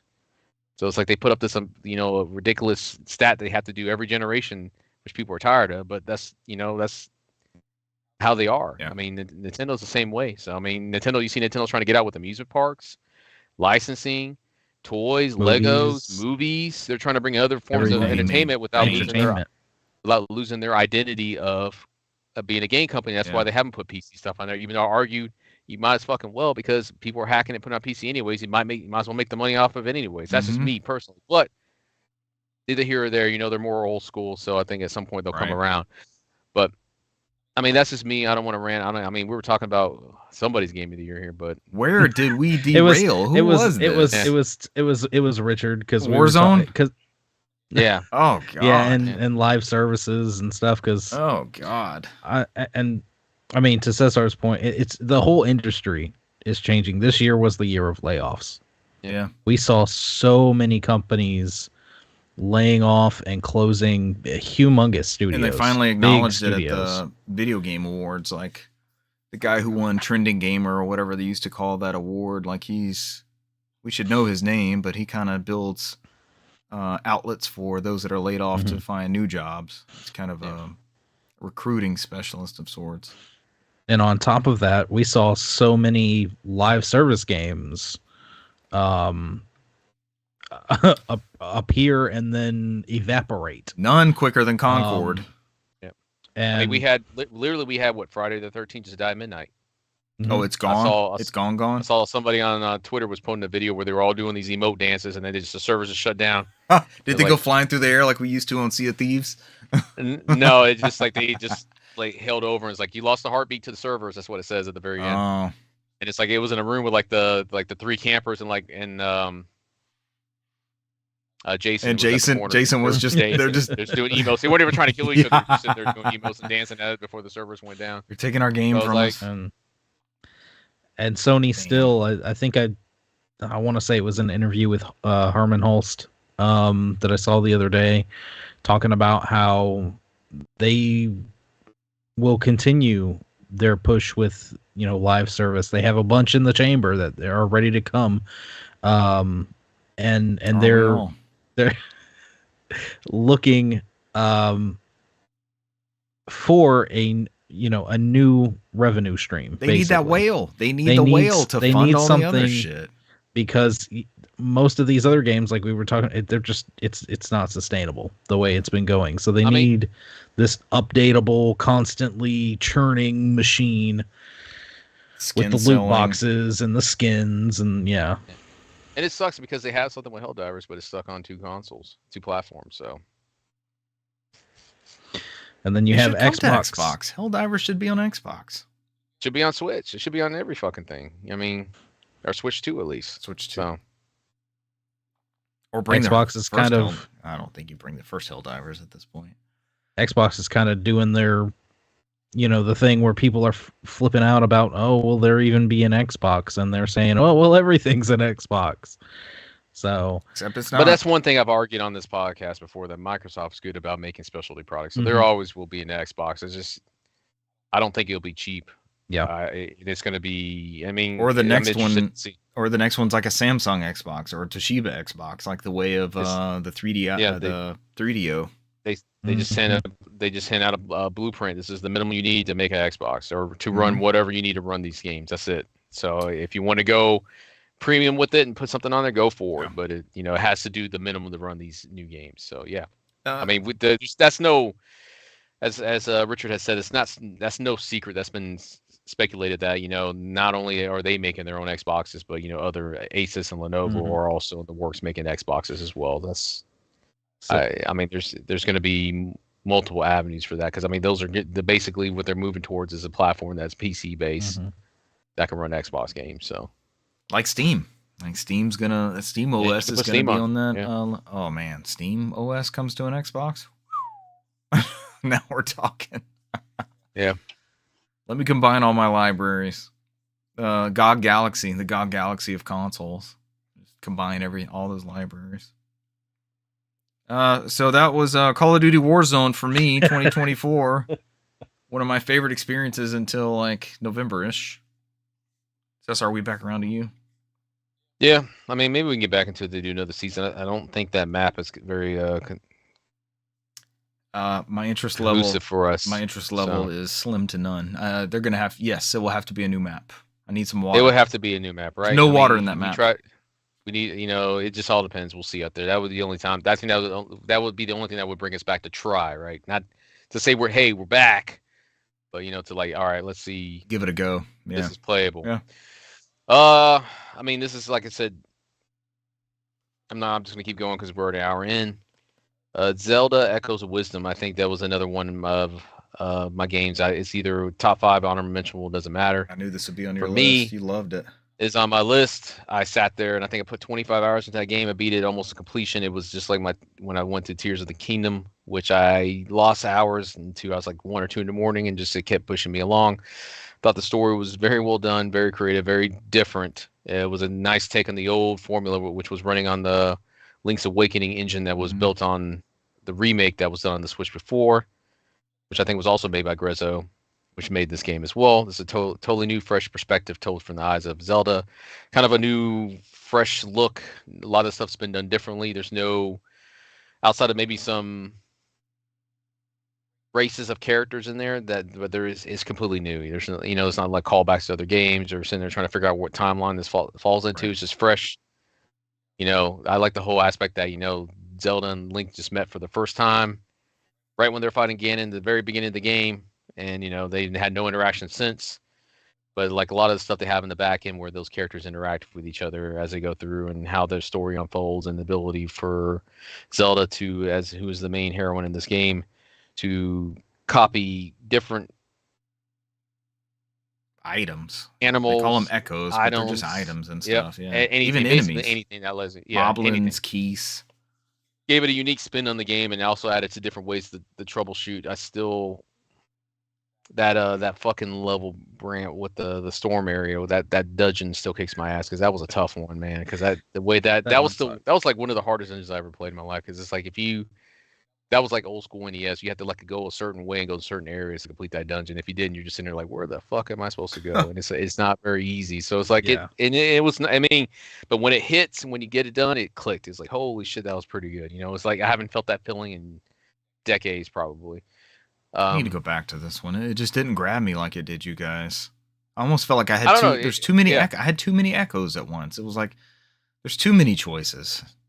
I think a lot of the stuff I had to learn how to turn my brain off when I do like I think that's what hurt me most, like in Skyrim and stuff like that. It's an open world game, and it's supposed to be the world is your oyster, and how you feel in certain games, Richard. Sometimes, like you mentioned, I always feel like I'm playing the game wrong, or like, am I doing this wrong? Or it just go through it and not worry about it. And I think once I've started accepting that and doing that with open world games, and I've seemed to enjoy it much more. Like I don't worry about what I've seen other people that I've seen VTubers or other people that I've seen play the game is like, oh shit, they're doing it differently. I look at those experiences like, holy shit, that's a good way of playing it, but I prefer the way I did it. You just have to turn your brain off when you come to that, just play it your way.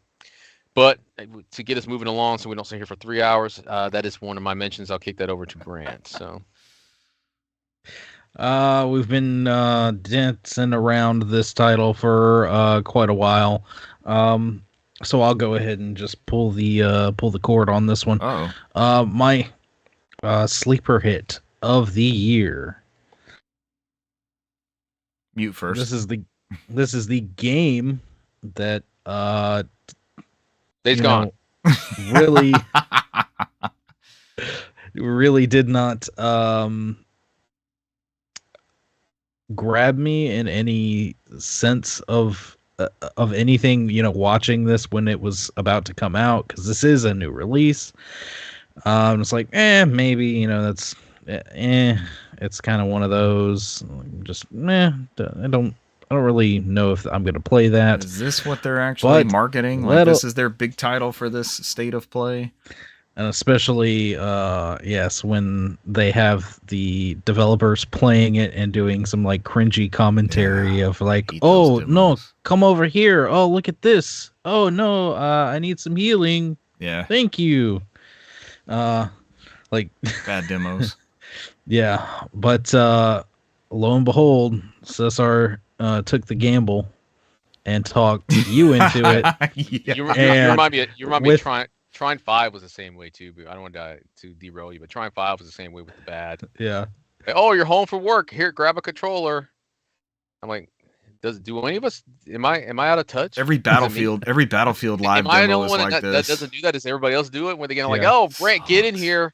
Random guy, Brant, you just came in from the hallway. Don't go from the hallway. Don't go home. Just come in here. We're playing Trine 5. Grab Just a beer. Grab a controller. One of them's open. Yeah, Just you start know what, drinking I'll from be it. an archer. This is great. Get the guy up the second level. I'm like, what the fuck is happening here? To me, am I the one that's wrong? Am I lost here?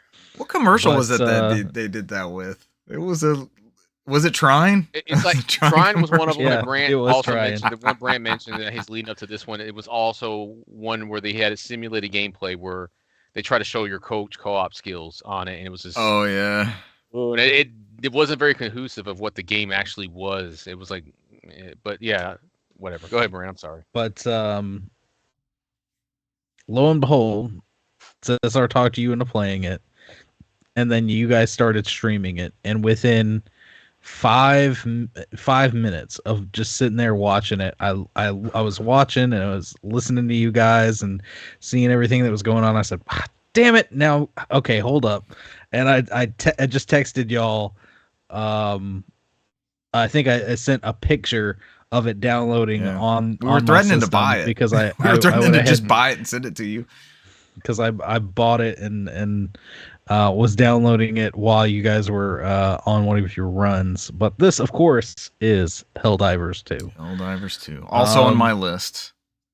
And I also have that is also on my list, so we Yeah. can save some time. So I guess we can just round robin this real quick. And friend of the show, After Russell, was even worse of an influence. He's 'cause bitten by this bug. he Still so is. hard. Still yeah, is, it's ate him up. And friend of the show, Mills. We sold 2 PS5s just based off of Helldivers. As well as like I think as well as all of Russell's friends, Yep. Patrick, all of them. I think we're all Xbox based people that bought PlayStations that they didn't have them at this point. I think Patrick maybe had one, but some of his other like Jordan. and them, I don't think Jordan had had the PS5. Patrick is the one who Okay. purchased the PS5. So did friend of the show 544, Mills yeah. and friend of the show Russell. We sold multiple PS5s for Helldivers. I remember Mills is like I haven't bought a PlayStation since PS2.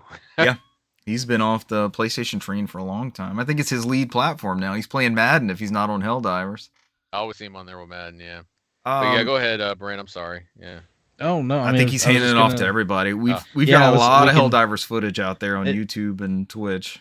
It was a damn good game. It's It was so much fun. refreshing. It was something different. It Even looks with the friendly fire, we didn't get too much Yeah. double dragon action with with Cesar and But it's like you said. I mean, I think most of these campaigns, which usually goes to like 3 sets of missions, would usually take you an hour, right? It always felt like 15 minutes. Mhm. I would always feel like Yeah. my eyes were fucking red by the time I go in the bathroom because I was constantly staring at the screen. Yeah. I don't think I was blinking enough, but because I was sitting there just like I'm pulled in and just it pulls you The in. watching ultimate these, sign of a good game.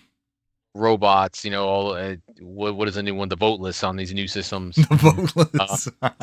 But the writing is just so spot on with Yeah. these. and it's like it follows the same formula, but it does a unique twist on all of them when you do different species. It's the same thing, but instead of throwing up a cave, you got to throw up a factory, or you got to blow up an alien ship. I mean, Yeah. and it's like ways of doing it, right? It's not all easy. It's not all the same way. So there's different stuff on there where they don't change the formula enough where like this is a different game. This is not fun anymore, but it still keeps it fresh and keeps pulling you through there. And there's different difficulties on there as you go through. There's different stratagems you get that kind of adds to different styles of the game. So it's a fresh perspective on a live service game Yeah. that I think what Sony was trying to do, which was I think unique at the time and still is, not unique, but it's different from everybody else, is that you get a premium experience and you just pay the money up front, right? Instead of just doing a free experience and they expect you to do battle passes. So they try to, Sony's always seemed to be like, some people will argue the difference. They may not be a great corporate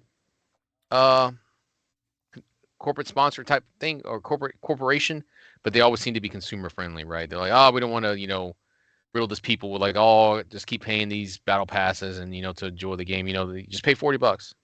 And we still have battle passes, but you can use it with super credits that you can unlock in the game if you played enough. So and it's feasible. It's not like you have to sit there and play for a year to get one battle pass. I mean, if you sit there and you put in like maybe we used about to grind out that Halo stuff. So it's like I think they done a good job on there. But I mean, this is one of the ones that had day and date with PC, and I think it's a unique experience, right? We can all get on there and usually have a good time. Then if we don't, we just have to usually dial down the difficulty, right? And after that, it's not like we lost anything. It's not like anything's changed from the core gameplay. So, and I hit a wall with this. Like they're always balancing it. There's a game engine that decides enemies that come through. They nerf weapons on and off. Like I hit a wall with this. Like every weapon, remember? Yeah, they nerfed every weapon because you love the flamethrower. And they killed that for you, and you're like, this sucks. It's like I can't kill anything with it. Yep. I hit a wall, and then I was like, man, I'm way behind you guys. You guys are like 40 levels ahead of me and stuff, and y'all kind of had to coax me through. Like that doesn't really matter. Like I don't know where the scaling and stuff is with the enemy types and stuff, but it honestly really doesn't matter. It's play styles because it's like some people like when I sit there and play with Russell or Jordan or Patrick, they tend to attack things differently. They'll get like the rockets and shoot the big stuff down. They have their own way of playing. I typically try to sneak around and I'll solo stuff. I'll solo like a base and stuff like that because I'll throw in depending on my stratagems. The laser coming down. I think the most important thing in that game is once you get to level 20, you have the ability to buy all the stratagems or anything else you need in there. And after that, your freedom in the game is great. When you're below level 20, you're kind of locked to what's available at the level. You know what I mean? And that can be unfun. That can't be, that can be very unfun if you're watching other people like, damn, why can't I do that? Yeah. It's like, oh, I got to be level 17 to get this thing.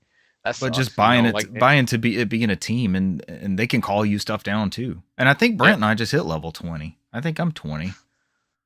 But it's so good. And they just added, like I alluded to it earlier in the show, but they just it's a whole new game. They released basically an expansion pack for free as an update. There's a different way of playing. It's fucking cookie cutter Halo, but I mean, outside of that, everything I look in there reminds me of Halo. So I mean, we were already getting picked up by the Pelican. Yeah, it is a stray Pelican. I keep calling it with elite brutes and stuff like that. There's like they got the shields in there, and it's like it's the flood all over the place. So I was like, it's. They do come at you like the flood, yeah. Yeah. Helldivers 2, what a game! I'm gonna keep playing it. It's a lot of fun. Maybe that's our go-to. We need another. We just ended up with such a big online crew. We just needed something that was bigger than 4 people and not big team battle. Big team battle is not the answer. So yeah, everything seems. I mean, I'm okay with doing more of like Fiesta and Halo, like we always talk about it. I'm okay with doing that. The couple times me and Renee played the finals with a rando, because when I played the finals, I wasn't sure about it because I was like, I don't know about this. There's a guy with fucking knives in here, and like I can't hit him. It's like that shit you would run into, Richard. Like I can't hit the guy with knives. He just runs around and does this. He kills me every time. It's like I'm shooting him. And it's like, and I talked to the guys like, yeah, the knives are kind of broken, and it would happen maybe 1 out of every 5 games. There's a guy who used melee weapons, and they're just impossible to hit. But he was walking us through. It's like, yeah, he's like, I fell off, and it's like, and he told me the same joke. He's like, yeah, we got off Warzone because we were having fun. He just kept shooting down. I was like, yeah, you should just play Apex, man. It's like that one's your go between, but he kind of like break it down into like and I don't want to talk about this like games played from a couple weeks back, but this is leading up to the Saturday stuff. I've had a lot of fun because like we were still having difficulties, and then all 3 of us kind of figured out like there's different tiers. Like you have small, medium, and large, kind of like at the players, like different classes. And I was like, damn, let me just play the large. Like I was like, let me just do the big bulky dude, and I just have the huge like Gatling gun. And I was killing it with him. I was like, yeah, you're killing it with the large because I could break through walls. And I think having a balanced team in that game. This is the finals. The finals made it a very, very enjoyable experience because it's like if you're the smaller one, you die more quickly, but you're able to reload. And it's like there's all caveats, but having a balanced team was what made it a lot of fun. Because like me and Renee on there, we enjoyed the hell out of that game. Some good paper, rock, scissors. But I get the notification. I just bring it up because it's something we should try because it is. I've had my time on there because at the beginning when I was playing the first couple of hours, I was like, I'm not sure about this, and especially with the skyscraper level where I'm falling off, and then the fucking people with the melee weapons used to drive me insane. But I mean, that game's a lot deeper on there, and it does. The only problem with it is very paid to win, is what he was trying to tell me. Because it's like, it's like you unlock stuff on there, but you have to unlock the stuff on there to like change out your loadout, and it makes it easier to balance off people who are veterans. So it's like the playing veterans can some kind of scare you away. So it updates all the time. I get the notification saying it updated, so it updates all the time. I digress, and I want to derail. We're almost 2 hours in this thing, but I definitely want to say that the finals is something I definitely think we should Check it try out. out and enjoy. Yeah, on a Saturday. So that's my spiel. Heck yeah. Yeah. I'm down to. I think who are we back around to? Because I think I'm down to just one title. We all jumped on Helldivers. Yeah, I got 3 more, Okay. but I can kind of blow through quick. 2. I've got some honorable mentions too. So I think Cesar, one of yours is one of my honorable mentions. So it's at least something to touch on. Knock it out. Yeah. So I can kick it off. You want me to kick it off? Sure. Yeah, it's fine.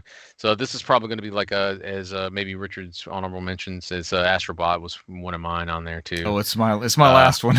I was playing it today. Yeah. I was playing it today. Yeah. Astrobot's a good time, man. It is what Sony has pulled off like platform genius that I think it's changed the mold a little bit because we were all used to that, Mario-esque 2D, and then they kind of went to 3D where it's like a fetch quest type of, depending on like, oh, get this, get that, and it's kind of turned into that thing. And this game is very fetch questy too, but it's more of a like with the nostalgia factor they had on there, which is different. Because you're still going from point A to point B. Like there's still a path that you need to go on.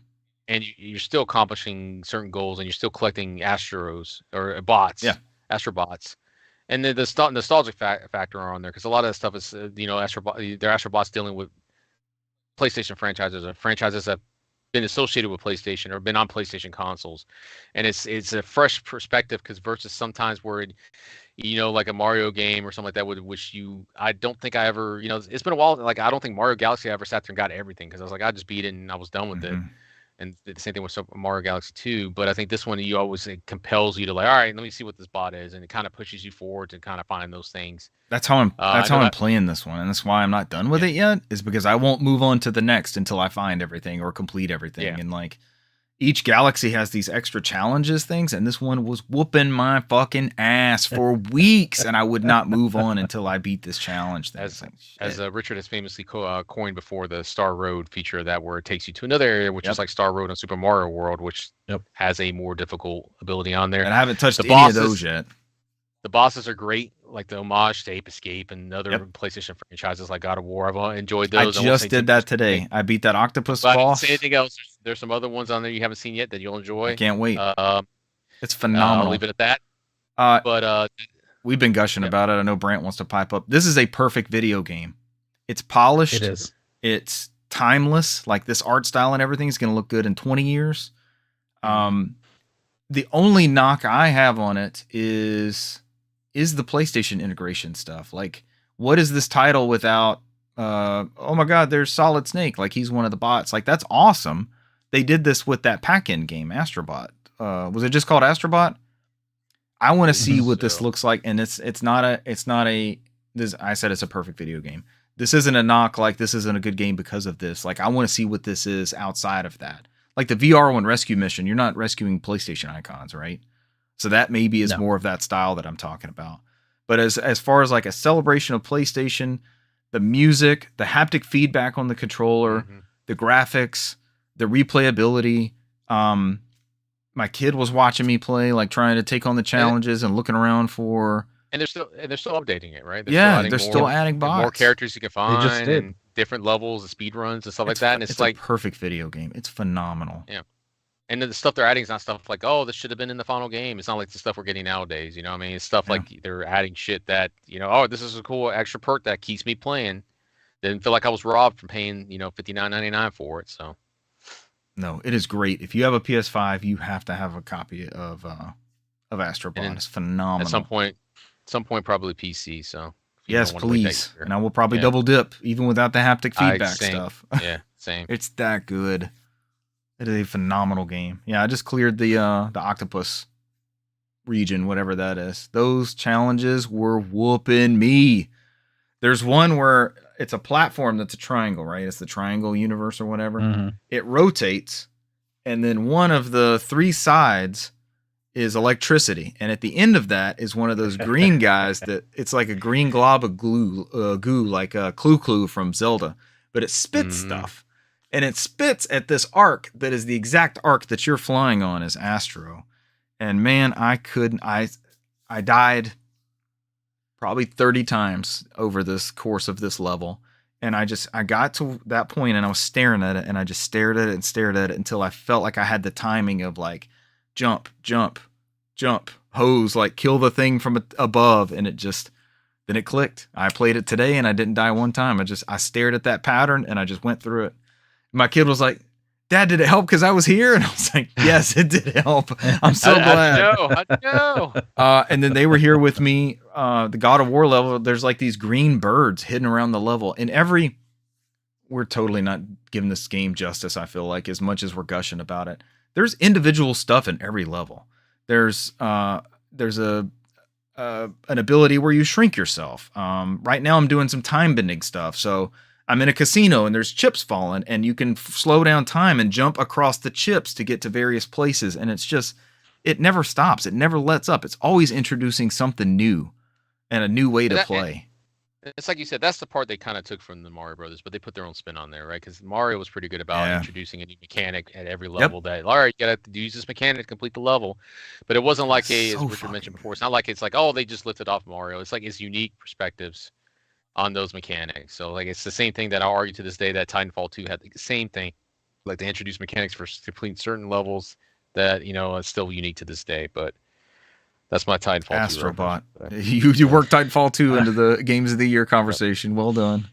Yes, I did. I loved every second of this game. The homages, the way they work with those special levels, because there's several special themed levels based on very specific PlayStation franchises. So I haven't played any of the new God of Wars, but I just did like the axe mechanic. Is that what he does in the new games? It's like exactly throwing the axe and pulling it back. Because I I played Ape Escape basically, so it was that the first world was Ape Escape, and it just it's great, man. It's so great. Everything, the music, the absolute love and respect for the history of PlayStation. I know Cesar keeps saying that it's like Mario platformers and this, that, and the other, and I agreed when I first started playing it, and then the more I played it, I'm like, it's like freaking Crash Bandicoot. It's like original Crash Bandicoot. It's very Crash-esque. How you have like those certain because there is a pathway areas you go into, and there's you go into the level, and then they're semi-linear, and there's the stuff to collect. And I mean, even Crash Bandicoot had those levels where you got on the little like jet ski thing, and the or did the underwater levels, or and just everything about this, and then being able to see all these beloved franchises come together in one, even though Richard said he's got stuck on a particular challenge level, because they do have several of those little challenge levels. Being able to in some of them see which bot that you're rescuing from said level was such an incentive, because I know one of my favorite bots showed up at the very beginning of one of those challenge levels, and I'm like, oh, it's him. And I obviously I don't want to say it, but I was like, it's him. I have to get him. I have to get him. And he goes flying away, and I know that particular challenge level was a pain in the ass. Oof. But I would not give it up until I got to the end and saved this particular bot. And then even once you collect them, it's not done, because you collect all these coins, and you can go into the little gachapon machine and collect items for each of these individual. So far to go. I've got like 31 of 100 something or something like that. I have a long ways to go on the gacha machine. But keep going, because once you get them, it gives all of the bots a particular item. They start getting accessories. It gives them props. Basically. Do you get anything from that? Like when you see them out in the world and they have like a thing next to them, is that just saying they can get a prop, like they can get an add-on? Yes. Okay, you don't get anything else from them, right? No. Okay. I was wondering how it works. So you'll you'll get their prop, and then you'll go over to them, and they'll do something different because they they're in that little crash site zone, and they're standing around, and they might already kind of do something amusing, but then you get that prop, and they do this specific little animation or something, and it's so cool. And I mean, I've already said Crash Bandicoot, so you're a huge Crash fan. I'll give you a freebie. If you go over to Crash Bandicoot, and I think he has to have his item, but he's doing his little silly dance. Oh yeah, that Crash does. When the track screen dance or whatever. You can go over there. I can't remember. It might be a trophy. It might, if I remember correctly, I think it's a trophy. You can go over there. It is a trophy. You're right. It's one of the face buttons, one of the D buttons. I think it's down on the D-pad, and Astrobot sometimes will do something with those characters. So if you go over and do that, it's like a emote button kind of with Astrobot. Just interact with them every once in a while. So yeah, go over and do that with Crash. Okay. But there's also other characters you can do that with, or if you go over and hit a certain character so that they do their emote or action, somebody, you might be able to move out of the way and cause them to interact, or so there's just play around with it because there's so many little things in there. It is a celebration of PlayStation, it's through and through. Such a perfect, like you said, it's such a damn perfect game. And so the thing was, it's like too. This was one of those where I know we talked about it. It wasn't a AAA game. Team Asobi got together. They made something special. It's fucking phenomenal. It sold amazing, and it wasn't considered this huge AAA huge budget game, but it is a solid game. So good. And even though a couple times I'm like, man, I wish I had the rewind feature from I was playing Sly Cooper earlier this year. I stopped at that one point, but it almost made my honorable mentions. I had so much fun with Sly Cooper. But the checkpoints or whatever, they're so abundant that you never feel like you just kind of, it's that old school feeling of, okay, I don't need to do that. I need to go another direction, or I didn't time that jump. It doesn't punish you for failing. And I love that about this game. You can try, it makes it rewarding to try over and over and over again at something. It's perfect. I love this game. It's on the Mount Rushmore for PS5 exclusives easily, eclipsing the Pac-Man game that came with the PS5, which was already on the Mount Rushmore of PS5 titles, in my opinion. Sold 60 million copies. It has the best-selling PS5 games, like Mario Brothers, Mario Brothers Duck Hunt, Mario Kart. Speaking of kart, thinking outside the box says we need a solid kart racer to come out. And it reminds me of the PS3 days when we had Mod Nation Racers and Little Big Planet karting back to back. We were spoiled. We didn't know how good we had it. But we didn't get an Uncharted X. We did not get Uncharted kart or Last of Us kart.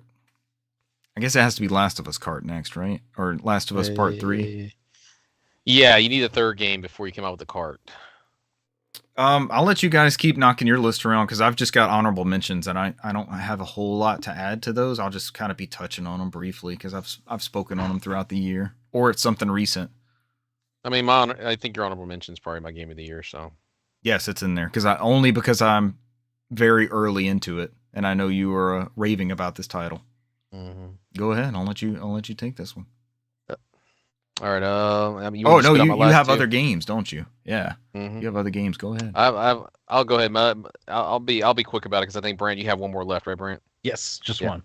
I'll do my last two here. The other one I had was Silent Hill 2. I enjoyed it. I thought it was a proper remake. They made some changes to that game, especially towards the end. I think they're solid changes that kind of differentiate the experience from the various versions of the PS2 one, the Xbox One, and the PC one, which all scattered about have different takes of that game. I didn't know they were so different for some reason. I thought that was just more of a like the back in the day thing where they displayed differently or ran it different resolutions or did the fog better. I thought it was changes like that.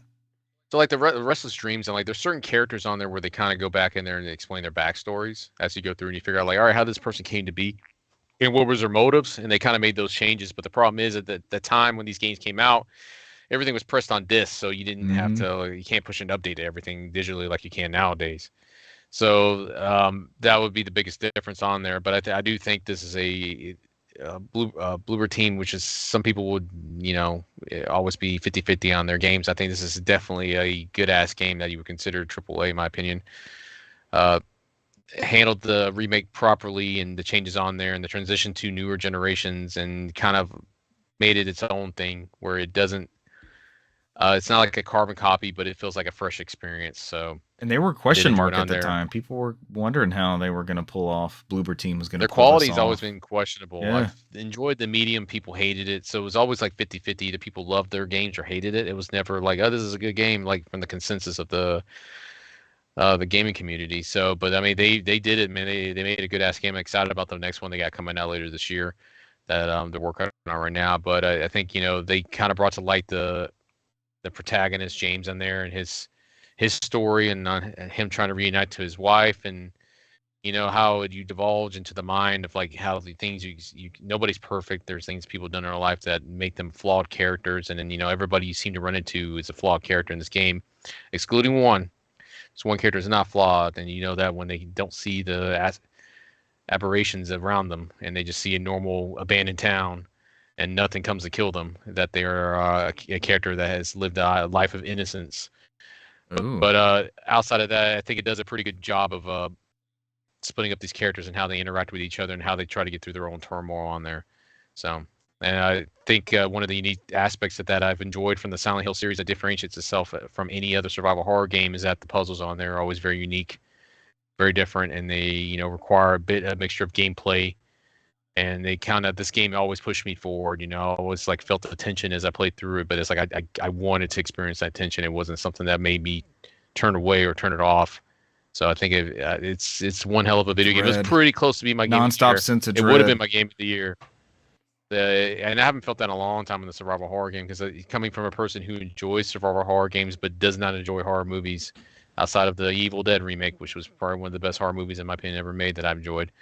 But it's up there. It's kind of renewed my love for survival horror games again, which has been very stagnant recently within the last couple decades, where Resident Evil's gone more of action based. Outside of I do enjoy 7 and 8, where they kind of reset that survival horror on there, where you actually felt tension as you go through as you play these games. So those new Resident Evils and then like these remakes are seemingly doing well, except for Dead Space, because Dead Space didn't get a green light, but the Dead Space remake was positively reviewed. I don't think it sold enough, but and Resident Evil 4 remake was positively received as well. And this is kind of like what Thinking Inside the Box is saying, and I don't want to derail our conversation any further, but I think it's a corporation, right? So I mean, they're in a weird spot like Ubisoft. They have a weird expectation for EA. They're one of the worst. Games sold, and they don't have enough bandwidth for creativity. Like, hey, I'm not worried. It's not like back in the PS2 games. I'm not worried if we want to make money, but I'm not worried if your game sells gangbusters. Make your game. This is the whole reason why Japan 6 or 7 coming out this year. Yeah, that's why Japan Studio closed, right? Because Sony was like, well, we want to keep Japan Studio open, but we need you to make AAA games, and nobody wants to be. None of that team over there want to be held down by that. Now they're letting Asobi. That's crazy, man. It's just a circle. It's just a circle. Knack was a AAA game. Yeah. Knack was not a bad experience. Outside of that, I'll cross that out of my list. Now we're all even. I think Richard's honorable mentions here. I'll go into my game of the year. Game of the year for me was, as you guys know, was Indiana Jones and the Great Circle. That game kind of has the perfect pacing. So if somebody goes into this game, it does start out very slow, but it does a great job. And I think that follows the movie format of Indiana Jones, which most Indiana Jones movies kind of start out slow, and it kind of builds you a momentum as they pulls you in through.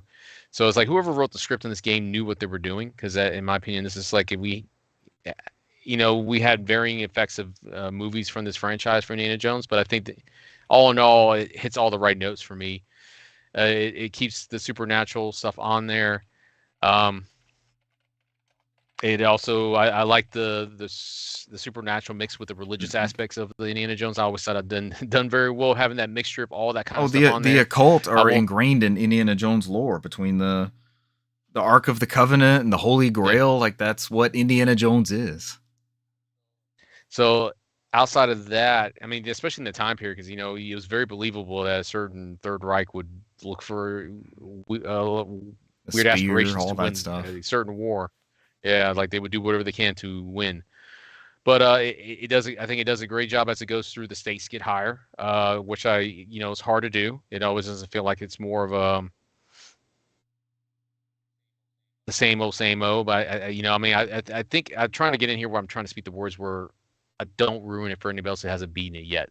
But outside of that, all the areas were unique. I think they did a great Indiana Jones. Travis Baker does a great job. It's a fucking movie, man. It's a fucking Indiana Jones movie, man. Like the whole twist in the end, where like what you finally realize what he's finding is fucking Indiana Jones to the end. And I was like, man, I love this shit. I never felt like it overstayed its welcome. Awesome. I felt like the boss battle was more of akin to Uncharted 3, which was not super difficult, unlike Uncharted 2, where you're running around trying to survive the grenade launcher from all the sap landing on you. Which I think was the only negative aspect I had for Uncharted 2 was that I think that boss battle was uber difficult. Not impossible, but it was uber difficult. I felt 3 was a better boss battle because it wasn't as detailed, but it kind of fit the story and the mode a little bit better because it's trying to tell a story. I think this is a good ass fucking video game, and it's like I think I talked to a friend of the show, Russell. He when he's playing it, he's been taking his time. Like he's done everything in the Vatican. Like he completed everything. That's where I'm at currently. Found every relic on huge. Yeah. And he's at that point where he's enjoying that slow pace where he wants to complete everything before he moves on. He's taking his time with it. I will let you know at the very end of the game, there is a chamber in the final location where you put every relic you found and solve a final puzzle where you have to put it and it brings up these little pegs as you put them in there and turn them a certain way. So, but you have to find every relic. So it behooves you to have found them. Yeah. If there's something behind that door at the very end. So I will let you know if it's something you're interested in. It's a neat little throwback on there. I think this is a perfect video game. It's a good ass game. I'm excited about it coming on PS5 and hopefully in a couple months because I will play it again then when it comes out. Try those haptic features with the whip and stuff. I would imagine it's gonna. I'm interested on the more the controller aspects than anything I'm else. playing this on Game Pass. I have no issues buying the PS5 copy when it comes out. Same. Yeah, same.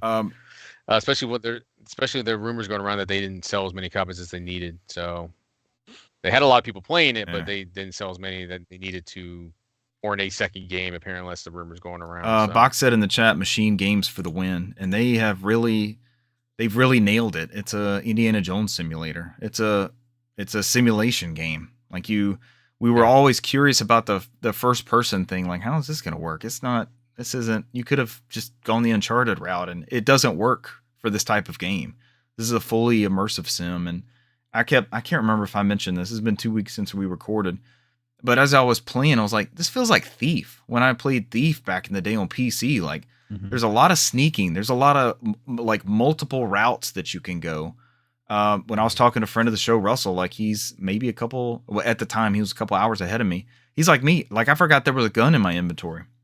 It doesn't behoove you to shoot your way through anything. I was about to say the game is meant to be played more that way. Yeah, because he's an archaeologist. If you've ever get a wild hair and decide to pick up a gun and try and fire it because of the nature of that gun, then everybody gets alerted. Yeah.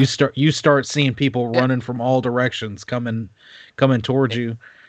And to add to Brand, I don't want to interrupt Brand, but it's the same. It's like it's so hard to find ammo in that game. Oh yeah, it's like you have to go to Resident Evil of Indiana Jones. Ammo. It's not they're not laying around it's not like a game where they inclusively try to get you to use a gun. Like, oh, there's ammo in the bushes. Like, what's there ammo over here for? Like they'll throw it in different aspects of the map because it knows you're going to need something for the upcoming battles. It's like you guys said. It's like you have a gun. I've used it a couple times. But it's like what Brant said, depending on certain situations, like if you're in a story part and using a gun, like everybody and their mom's coming for your ass in that little corner. And it's like if you don't have any, I mean, even if you hide, they're going to come around that corner and get you. So it's like you have to be quick and or you have to go up. Like I got caught stealing something. Like I didn't know I was stealing something, but somebody saw me and I went up scaffolding. Like I was running from these fuckers up the scaffolding.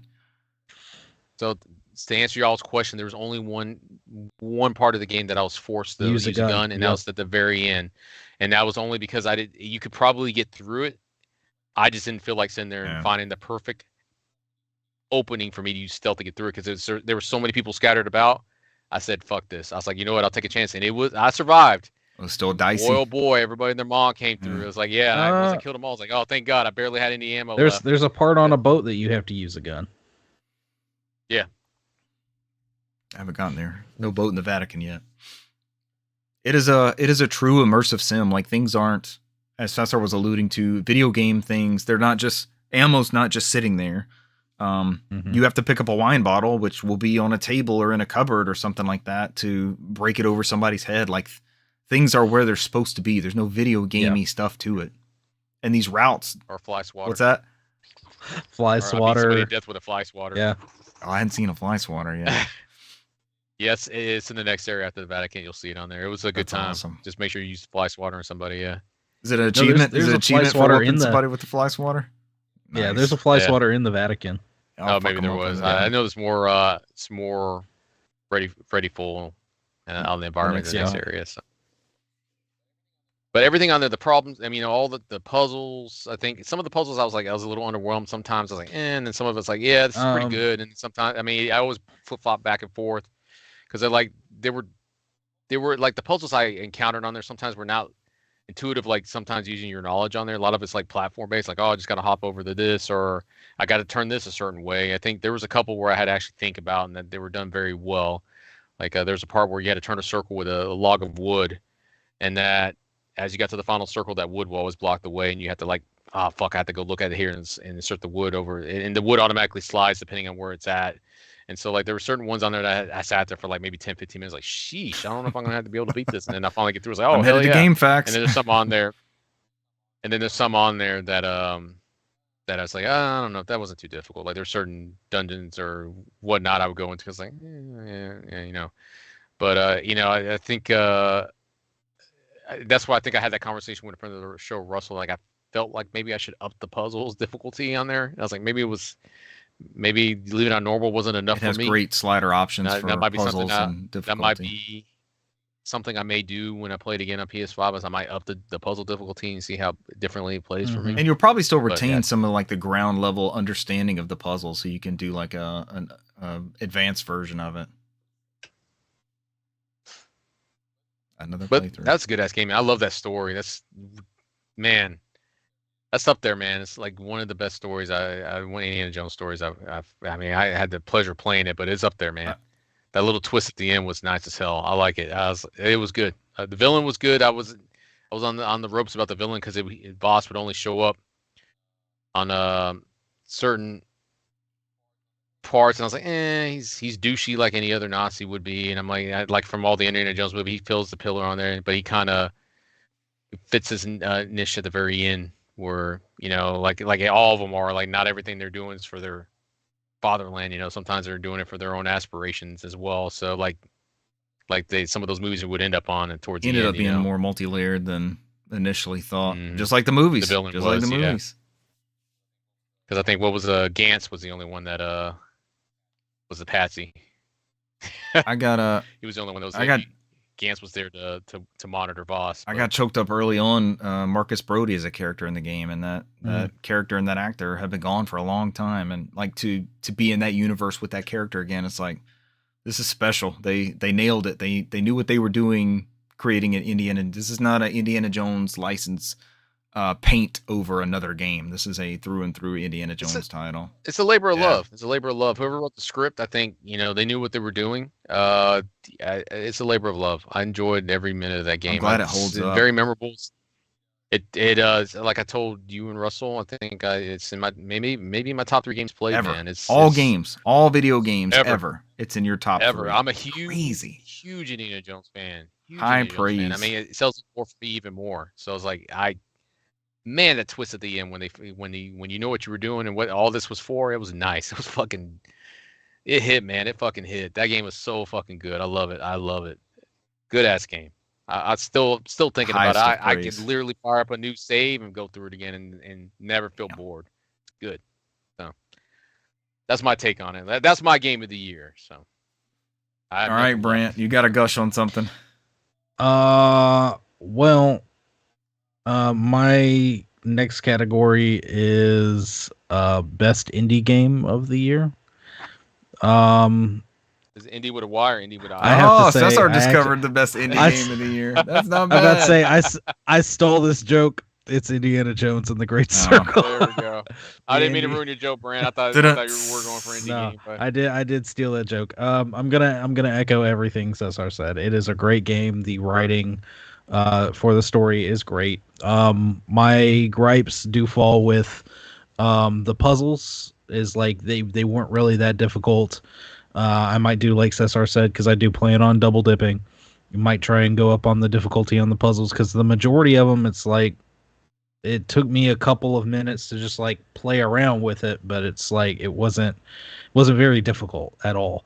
I think there was one thing that had to do with like a cipher, and I was like running around the room and really looking, and eventually I just got tired. I'm like, okay, fine, I'll look this one up, because I'm tired of it. I don't have time.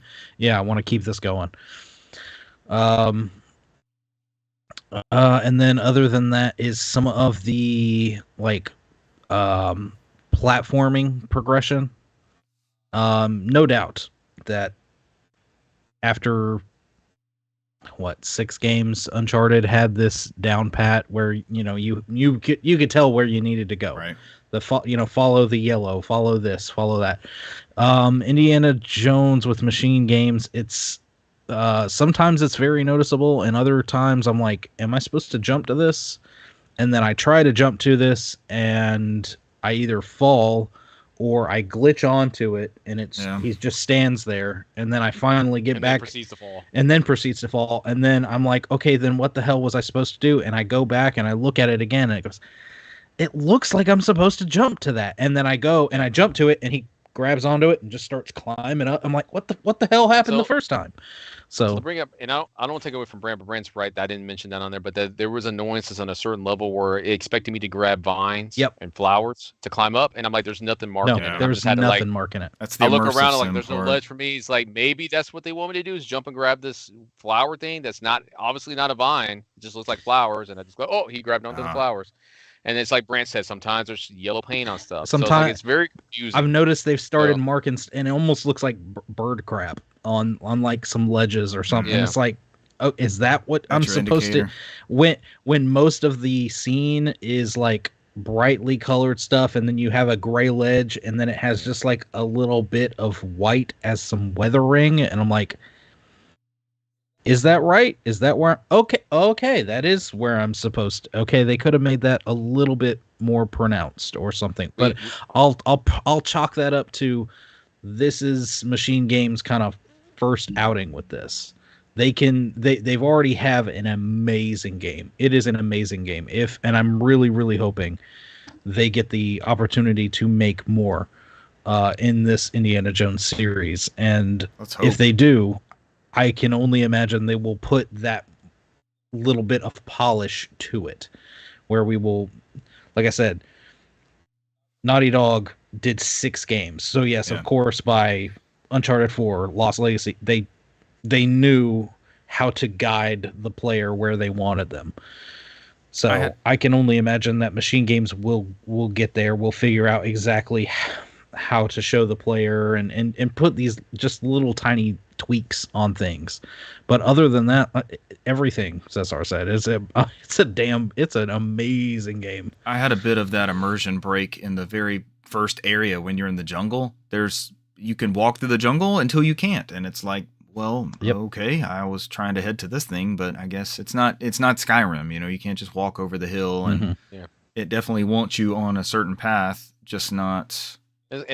And it's like what Richard said with that part. It's like, if you watch the movie, you know where to go. Yeah. They did a perfect recreation of that movie. It's like, all right, I know where I need to go because I've seen this movie. I've seen it 1,000 times. I know what I need to do. So follow the guides and the Juvitos. 3 days.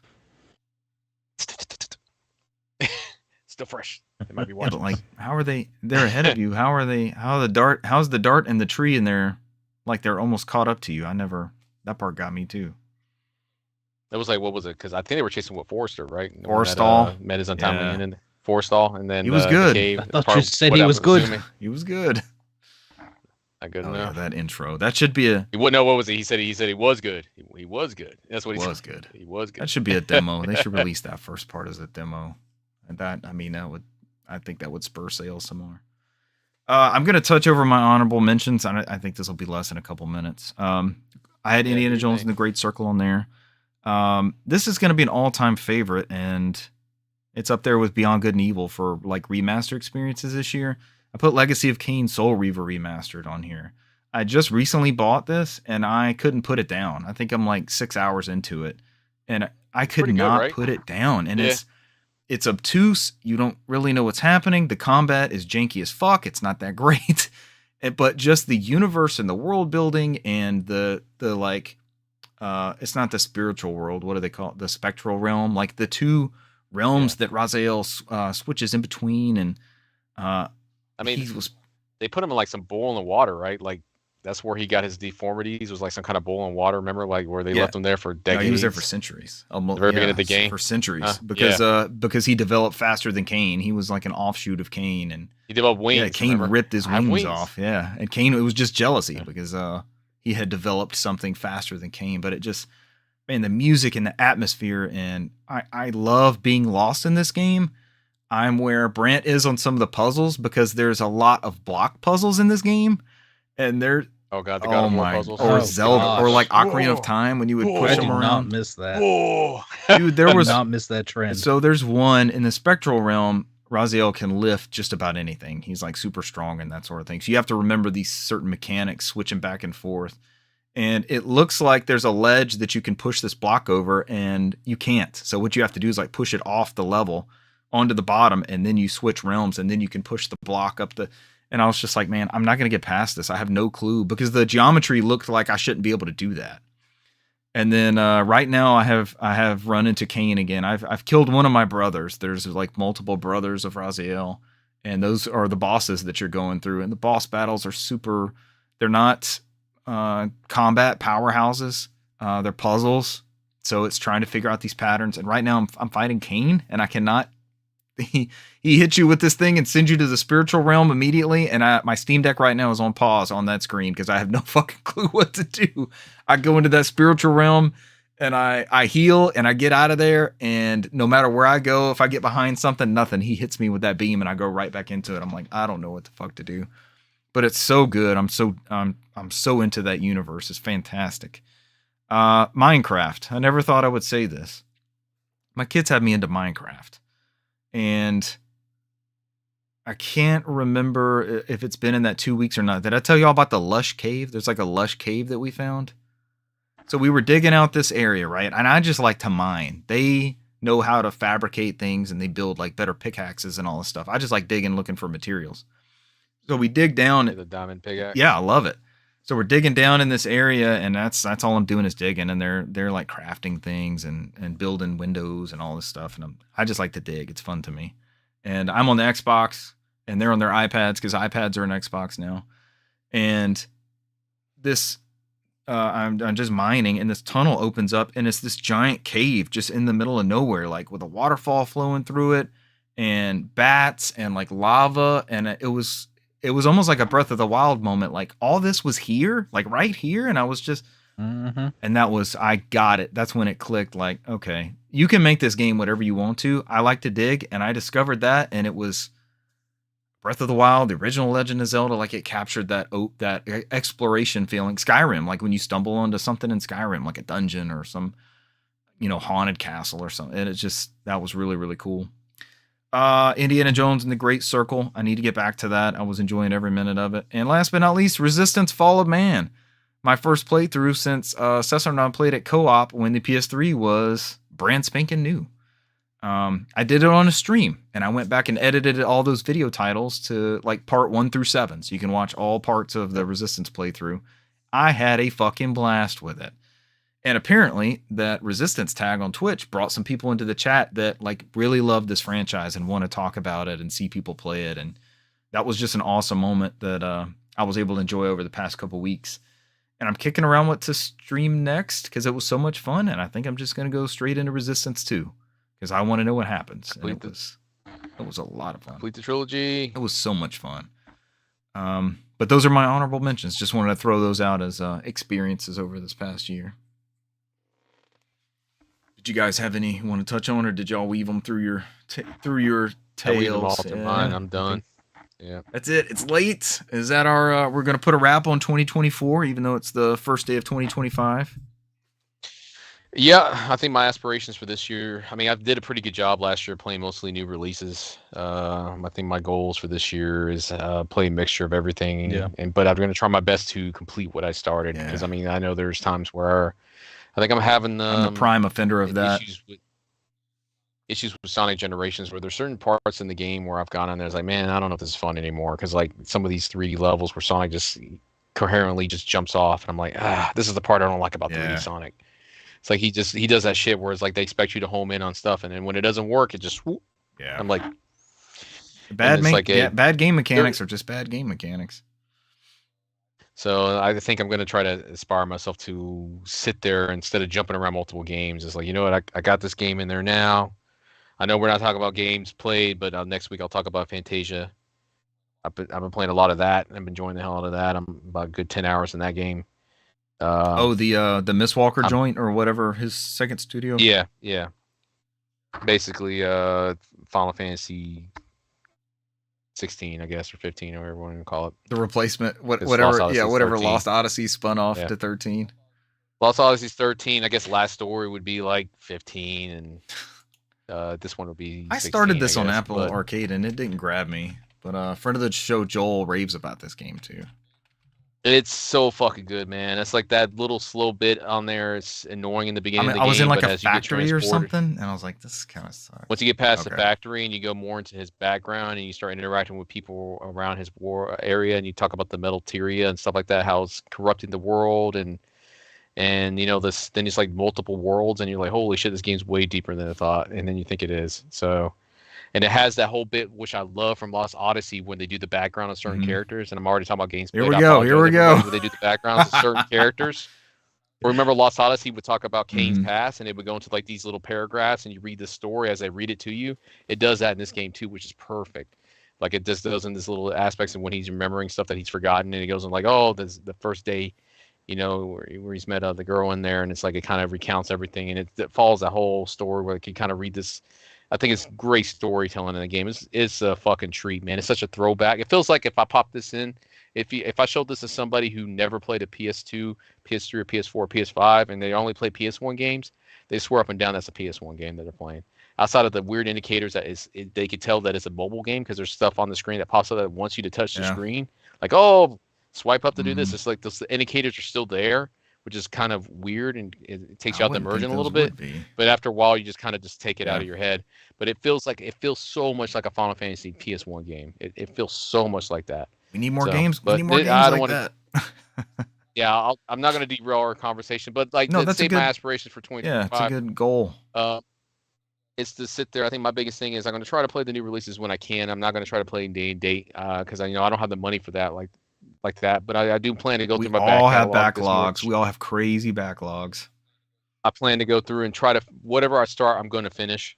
And I'm just going to have to weather the storm. You know, there's going to be ups and downs in everything we do in life, but I'm tired of quitting, man. I'm so fucking tired of quitting. So like at this point, I'm going to stop. I'm going to quit quitting and push myself through and, you know, and see if the game's enjoyable. And I can tell you at the end of the game, it's like, this part sucked and it never got better. So it's like, then I'm okay with it. At least I went through it, right?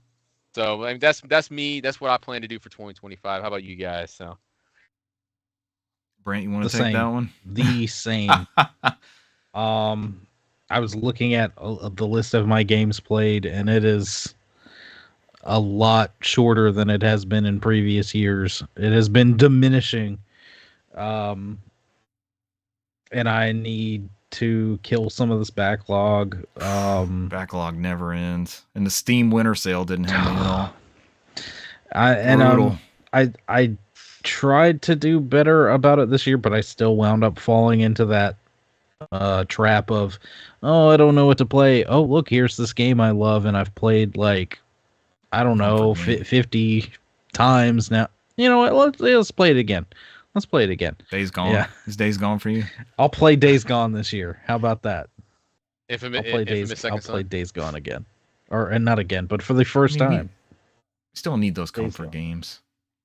I'm gonna try to stream more. I had so much fun playing Resistance, and you guys would join, and people in the community would join, and some of our followers. Like, we legit have a community, and we appreciate everybody that's tuned in over all these episodes and years. And it's like you said, Richard, I think we all have that unique ability to do back catalog. I think that will bring a lot more unique experiences out here versus like you try to be the 1500 Warzone stream.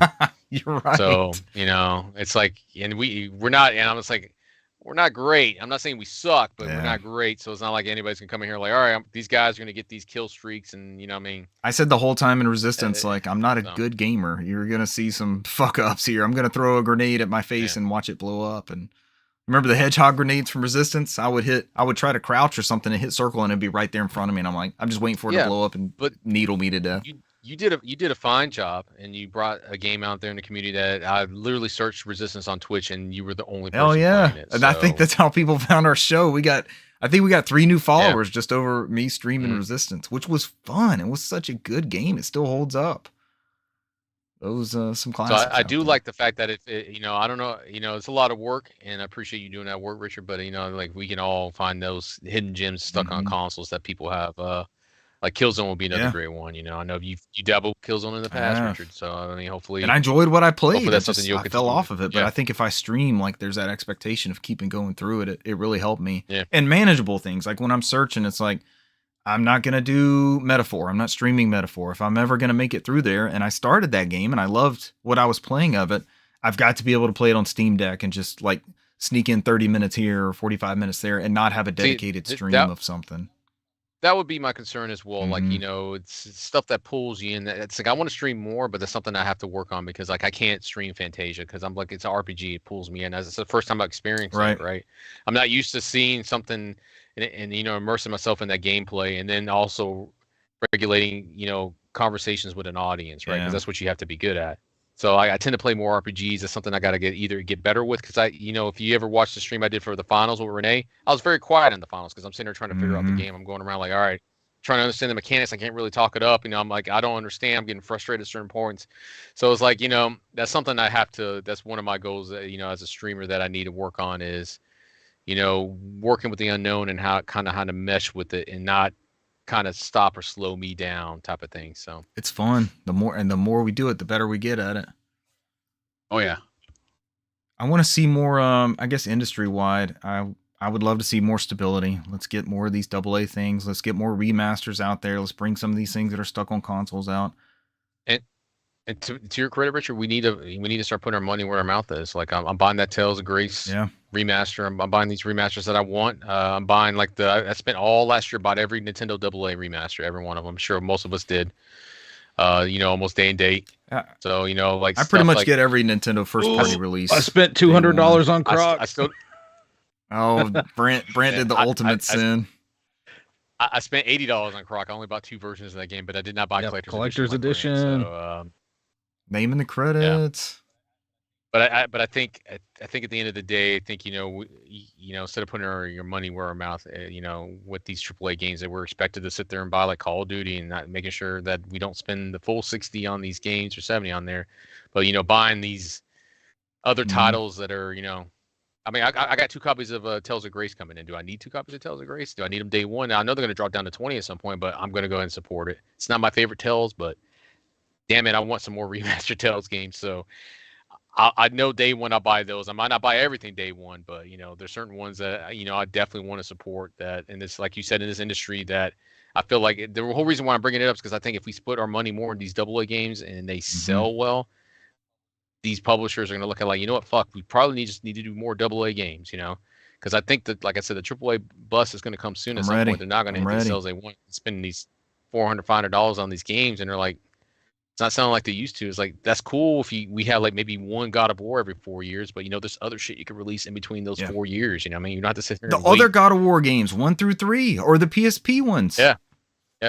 Yeah. And I like that these companies are doing right by us. They're not shitting out stuff. The Tomb Raider collection and the Legacy of Kain collection, they hired some of the top modders in the community. They went into those communities and grabbed those people who know those games in and out to publish these new versions. And to your credit, Richard, I'm excited about the new Tomb Raider collection. Yeah. 4, 5, and 6 are probably my least favorite games in that in that collection, but I love me some Tomb Raider. I'll buy those day one. The goodwill from how they did on the first collection, it was great, and it ran great on everything. Yeah, because I want Aspire. I want them to keep making remasters like this. Yeah, sure, you get my money day one. That's fine. I'll buy a Steam copy. That's fine. Aspire and until the physical ones come out. There's one of the, I can't remember. They both did, and they worked with the Legacy of Kain stuff too. Shout out to Nintendo for releasing the music app that they seem to update every week or two, celebrating their IP and their catalog and giving us music that we wouldn't have gotten elsewhere from legal means. In the most Nintendo way, instead of just putting on Apple Music and Spotify. But that's fine. I won't complain.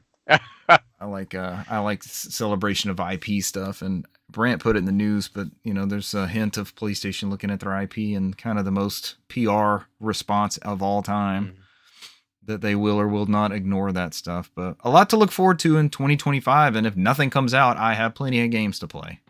I'm still good. I think we all are good. Very good.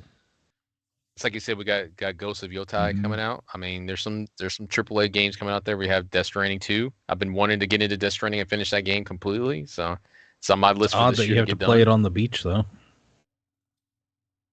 I don't have a problem with that. I'll go to the beach to play it. Only play it on the beach. Only works on the beach. What a Kojima thing to do. Only on the beach. That's Kojima's character, man. So I'm also kind of excited about playing Metal Gear Solid Delta. So hopefully that comes out this year. Yeah. It seems like it is. So Metal Gear Solid 3 is probably, to this day, is probably still my favorite Metal Gear Solid game. So yeah, there's a special place in my heart for the first one, but I had written out. See, for me, I think I've written off that third game because I was slightly disappointed in the second game, which I beat in completion. And when they announced that third game, I didn't pay no attention to it. I was like, nah, I'm done with this series. And then I bought that third game, and I sat there in one weekend and played it nonstop. I was like, man, this game is a pretty damn good game. Yeah. It's still my favorite Metal Gear Solid game. So I wouldn't want to be forced to pick between those two. One is just, it broke the mold. It did so much different, and 3 was just like a complete refinement of everything you loved about it. Now, Richard, if you say which one was the one that affected the industry more inspirational, I'll probably give it to 1. Oh yeah, more of a standard, I'll give it to 1. But for me personally, it would be 3. I mean, as a personal preference. I don't think Snake Eater was a bust by any means, but we were selling it for $10 brand new months after it came out. It was kind of a wave of sales, and then it died off after that. I want to say it ran up against San Andreas at the time, but it was not the huge hit. That 1 was a zeitgeist in the industry. Oh, we could talk about games forever, and we will talk about games for the rest of this year. All this year. But for tonight, that's it. You guys got anything else you want to add? Ladies and gentlemen, thank you for joining us this week and this past year, and we will see you next week and the next year. Bye. See you. Adios.